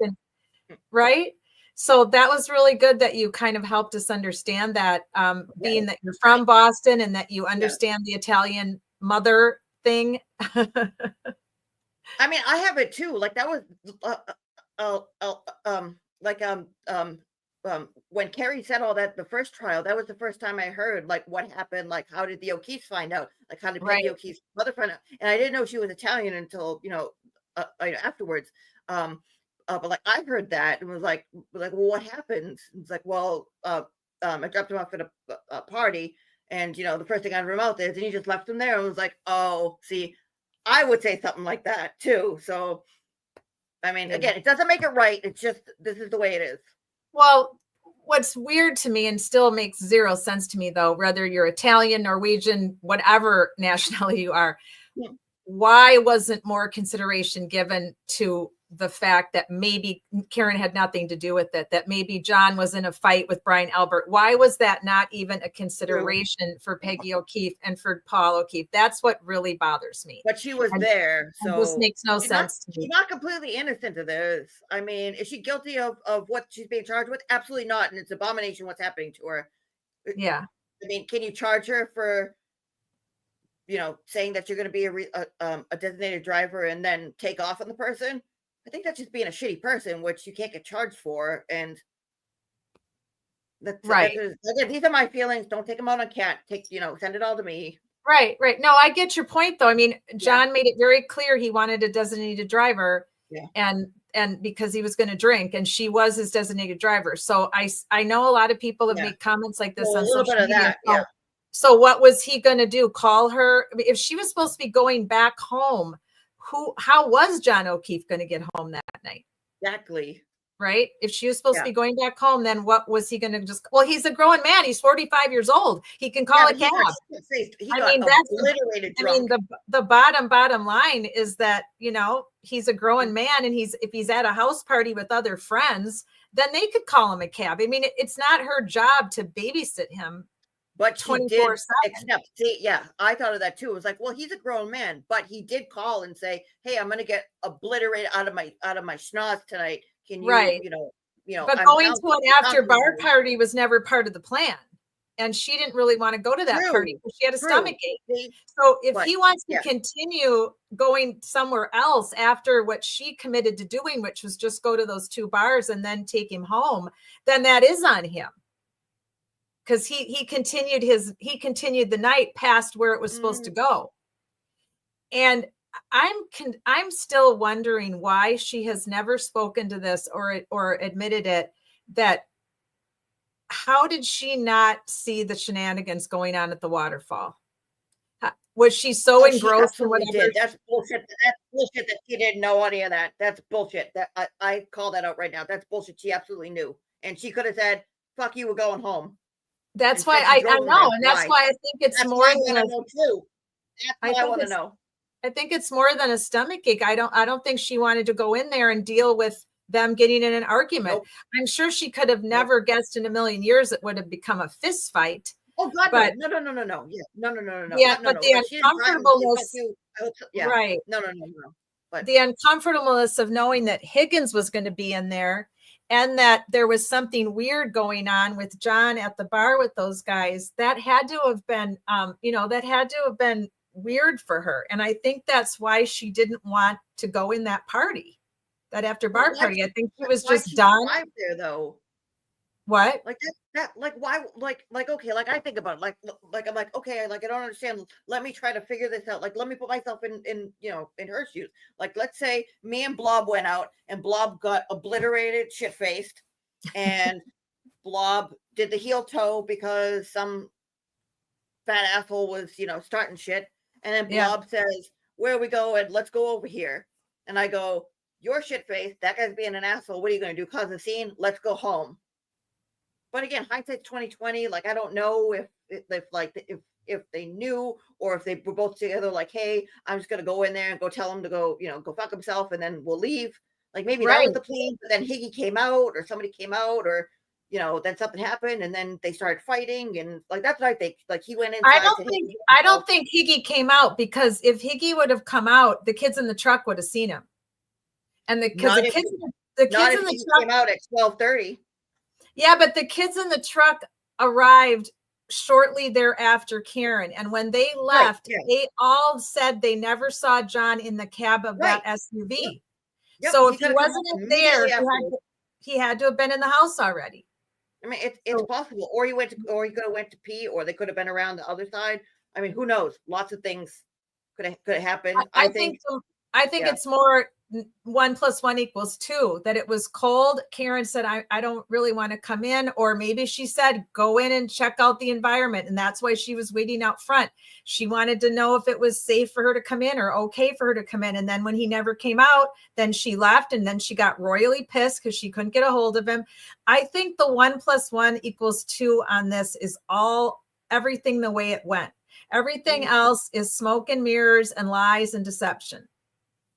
Yeah, I'm with you on that. Like, there's a whole bunch of stuff. Like I never really bought into the whole entire like the microdots, like the turtle, a story of like they pulled up, John got out, ran to the inside, and she nodded to him or whatever, and then as he went went downstairs, and then immediately everybody pounced on him, and then it happened right there, even though they knew that his phone walked outside at 12:32, which doesn't make any sense if you do it like that. Like, you mean tell me that everybody jumped on top of him at 12:23 when he first walked in the house, and then 8 minutes later somebody randomly walks his phone out to the flagpole, and then it's found underneath them a couple hours later, or 5 hours later when they find him? That makes no sense to me. It makes more sense that they pulled up. He goes, I'll be right back. I'm gonna go give that guy a piece of my mind. I'll be right back. Goes inside, says, hey, fuck you. They start fighting. That's when Julie Nagel goes and says, oh my God, these guys are making a scene. Come inside, come inside, come inside. They're going to fight. They're going to fight. They're going to fight. Then he comes back outside. Somebody potentially follows him. Then they start fighting for whatever reason. She takes off. He's there, drops his phone, and then whatever happens, happens. Yeah, no, I think any of it's possible. That I makes think much more sense. Yeah, I think they definitely had words exchanged before any fists were flying. Oh yeah, there had to be some words, but I think it makes total sense. That's why Julie Nagel had to get rid of her brother and Ricky and Heather. Yeah. That is an easy 1 + 1 = 2. That Yeah. makes more sense. Yeah, definitely. Well, That hey, accounts for all the I movements and everything else. completely forgot why I wanted to show you that clip now, but we went down the rabbit hole with. Oh, I'm so- sorry. I'm sorry. I'm sorry. No, it's all good. I'll remember by Friday Night Lies, and so and I want to compare Carrie's testimony a little. I mean, it's not that much. I don't think Carrie was ever meant to be in on any kind of cover up or nefarious behavior. I think she got sucked into it by the very talented and ever ready to lie Jen McCabe. So I don't think Carrie's a bad person. I think she wanted to be accepted by these people for whatever reason. I think she wanted to feel part of their pain and be part of their commiserating because she was John's friend. And then the more the days went by, the more sucked in she got. And then it was too late to turn around. And you know, she's going to regret this for sure when this all comes out. There's Especially no doubt. Yeah, because she could have kept herself completely clean in this had she not decided to buddy up with Jen McCabe. But Jen is an amazing actress and she's a narcissist. So it doesn't, she love bombed Carrie those first 3 days and made her feel welcome and included in Peggy's Angels and the whole 9 yards. I mean, They're gonna burn for what they did to Peggy O'Keefe. You can't, okay, baby, you can't my write opinion. a script, you In our know, opinion. you can barely write a script like this. It's just so out there and so hard to fathom, but it is definitely what happened because there's just too much there. Why anybody can't see this, that you can't have all these things happening, hundreds of things happening, and have it be Kieran that hit John, because then all these things wouldn't happen. The witnesses would have told the truth. There wouldn't be any deception. There wouldn't be any evasive behavior. There wouldn't be any lies. If it happened the way they wanted it to happen, okay, I'm coming, which is a clean cut that she hit him and she didn't realize she hit him and she left the scene. That's clean cut. Then why all of this, you know, subterfuge, and why all this like smoke and mirrors and the constant bizarre behavior by everybody, right? It makes zero lawyers. Sense. Yeah. Well, guys, we're going to get more of this on Friday night. Hope you can join us for Friday Night Lives at 8:00, where we'll compare Carrie's testimony. We'll talk a little bit more about what happens tomorrow and what happens Friday during the day. And then we'll also go back and take a look at those first first hour, and we'll do a little, you know, speeding up of Jen McCabe's original testimony. That's going to be a good one. Refresh our memory of what that was like with Jen McCabe. I call it the 3 suits and the 3 faces of Jen McCabe. So that'll be on Friday Night Live. Okay, I'm coming. Little buddy woke up, but he did sleep the whole time. Tomorrow night, guys, I'm going to introduce a new case that I just recently was contacted about, that I'm going to advocate for. A young man who lost his life in South Carolina, and there appears to be police and government corruption, according to the family. And from what I have seen so far in my research the last 2 weeks, I do believe there is. And it's very tragic, very sad that these parents have lost their son in this manner. And he was what they believe, he was hit by a car on purpose, run down, and then they moved his body to the railroad track so that it would look like he was hit by a car. So you've got another frame job. Yep, you've got another frame job. You've got town people involved in a small town. You've got cops we think that are either dirty or just did a horrible, horrible job. The family is a law enforcement family. This young man's father was in law enforcement. So it's got a lot of moving parts. It's very tragic. And I'm going to introduce that case tomorrow night on Calling Out Corruption at 8:00. So I hope you can join me. Thank you so much, Julie. Thank you, everybody. Shauna, everybody that was in the chat tonight with us, Vermont Bread, and of course, Julie, Kathy Coppins, and oh gosh, who am I missing? Hills Bills was in the chat tonight. Who else? Did I miss anybody else? Oh, of course, Kara. Thanks for being on the platform, Kara, and for being in on live with us tonight. And everybody on replay that joins us between now and tomorrow, or whenever you watch us. Thank you. And please put any comments in the replay, and please give us a subscribe. We're trying to get to the higher numbers so we can open up more that we can utilize on YouTube once we hit 1,000 subscribers. Oh my goodness, it's really getting loud in here now. The Peanut Gallery has spoken. So I'm going to close us out tonight by just reminding you of the different victims of domestic violence that we have been standing for on Social Change Warriors on Wednesday nights. And we'll update you more. I said I would do some updates on their cases, but we've run out of time tonight. So I'll do that again next week. A lot of them are just at standstills right now, but Kara's case and Michelle's case with Where is Sarah Ebersol, we have updates. So we will get to those next week on Wednesday night. And for now, I'm just going to play us out with our beautiful theme song, My Life Mattered, and show you again some slides of the victims that we're standing for. So thank you everybody for joining us tonight. Free Karen Reed, for justice for John O'Keefe, for God's sake. And I'll be back tomorrow night with the new tragic case, and then again on Friday night with Friday Night Lies with Julie. Thanks everyone. My best to you all. It's just us, Social Change Warriors. My life mattered. Night, everybody.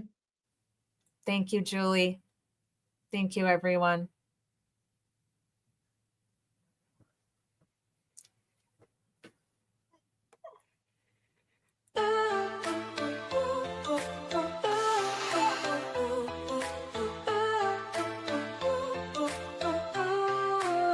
They try to silence the truth we shout, but we're still here, we're still calling out. Corruption hides behind a badge of name. We light the fire, expose the shame. We're justice seekers, we'll fight the fight for every voice lost in the night. My life mattered is the cry we sing for the ones they tried to bury within. It's just us, we're a movement wide. Together we rise, won't run nor hide.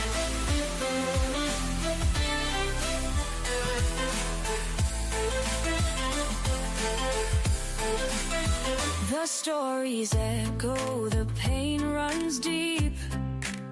For stolen lives we can't just weep. Elected power, but their hearts are cold. We'll bring the truth, let it be told. We're justice seekers, we'll fight the fight for every voice lost in the night. My life mattered is the cry we sing for the ones they try to bury within. It's just us, we're a movement wide. Together we rise, won't run nor hide.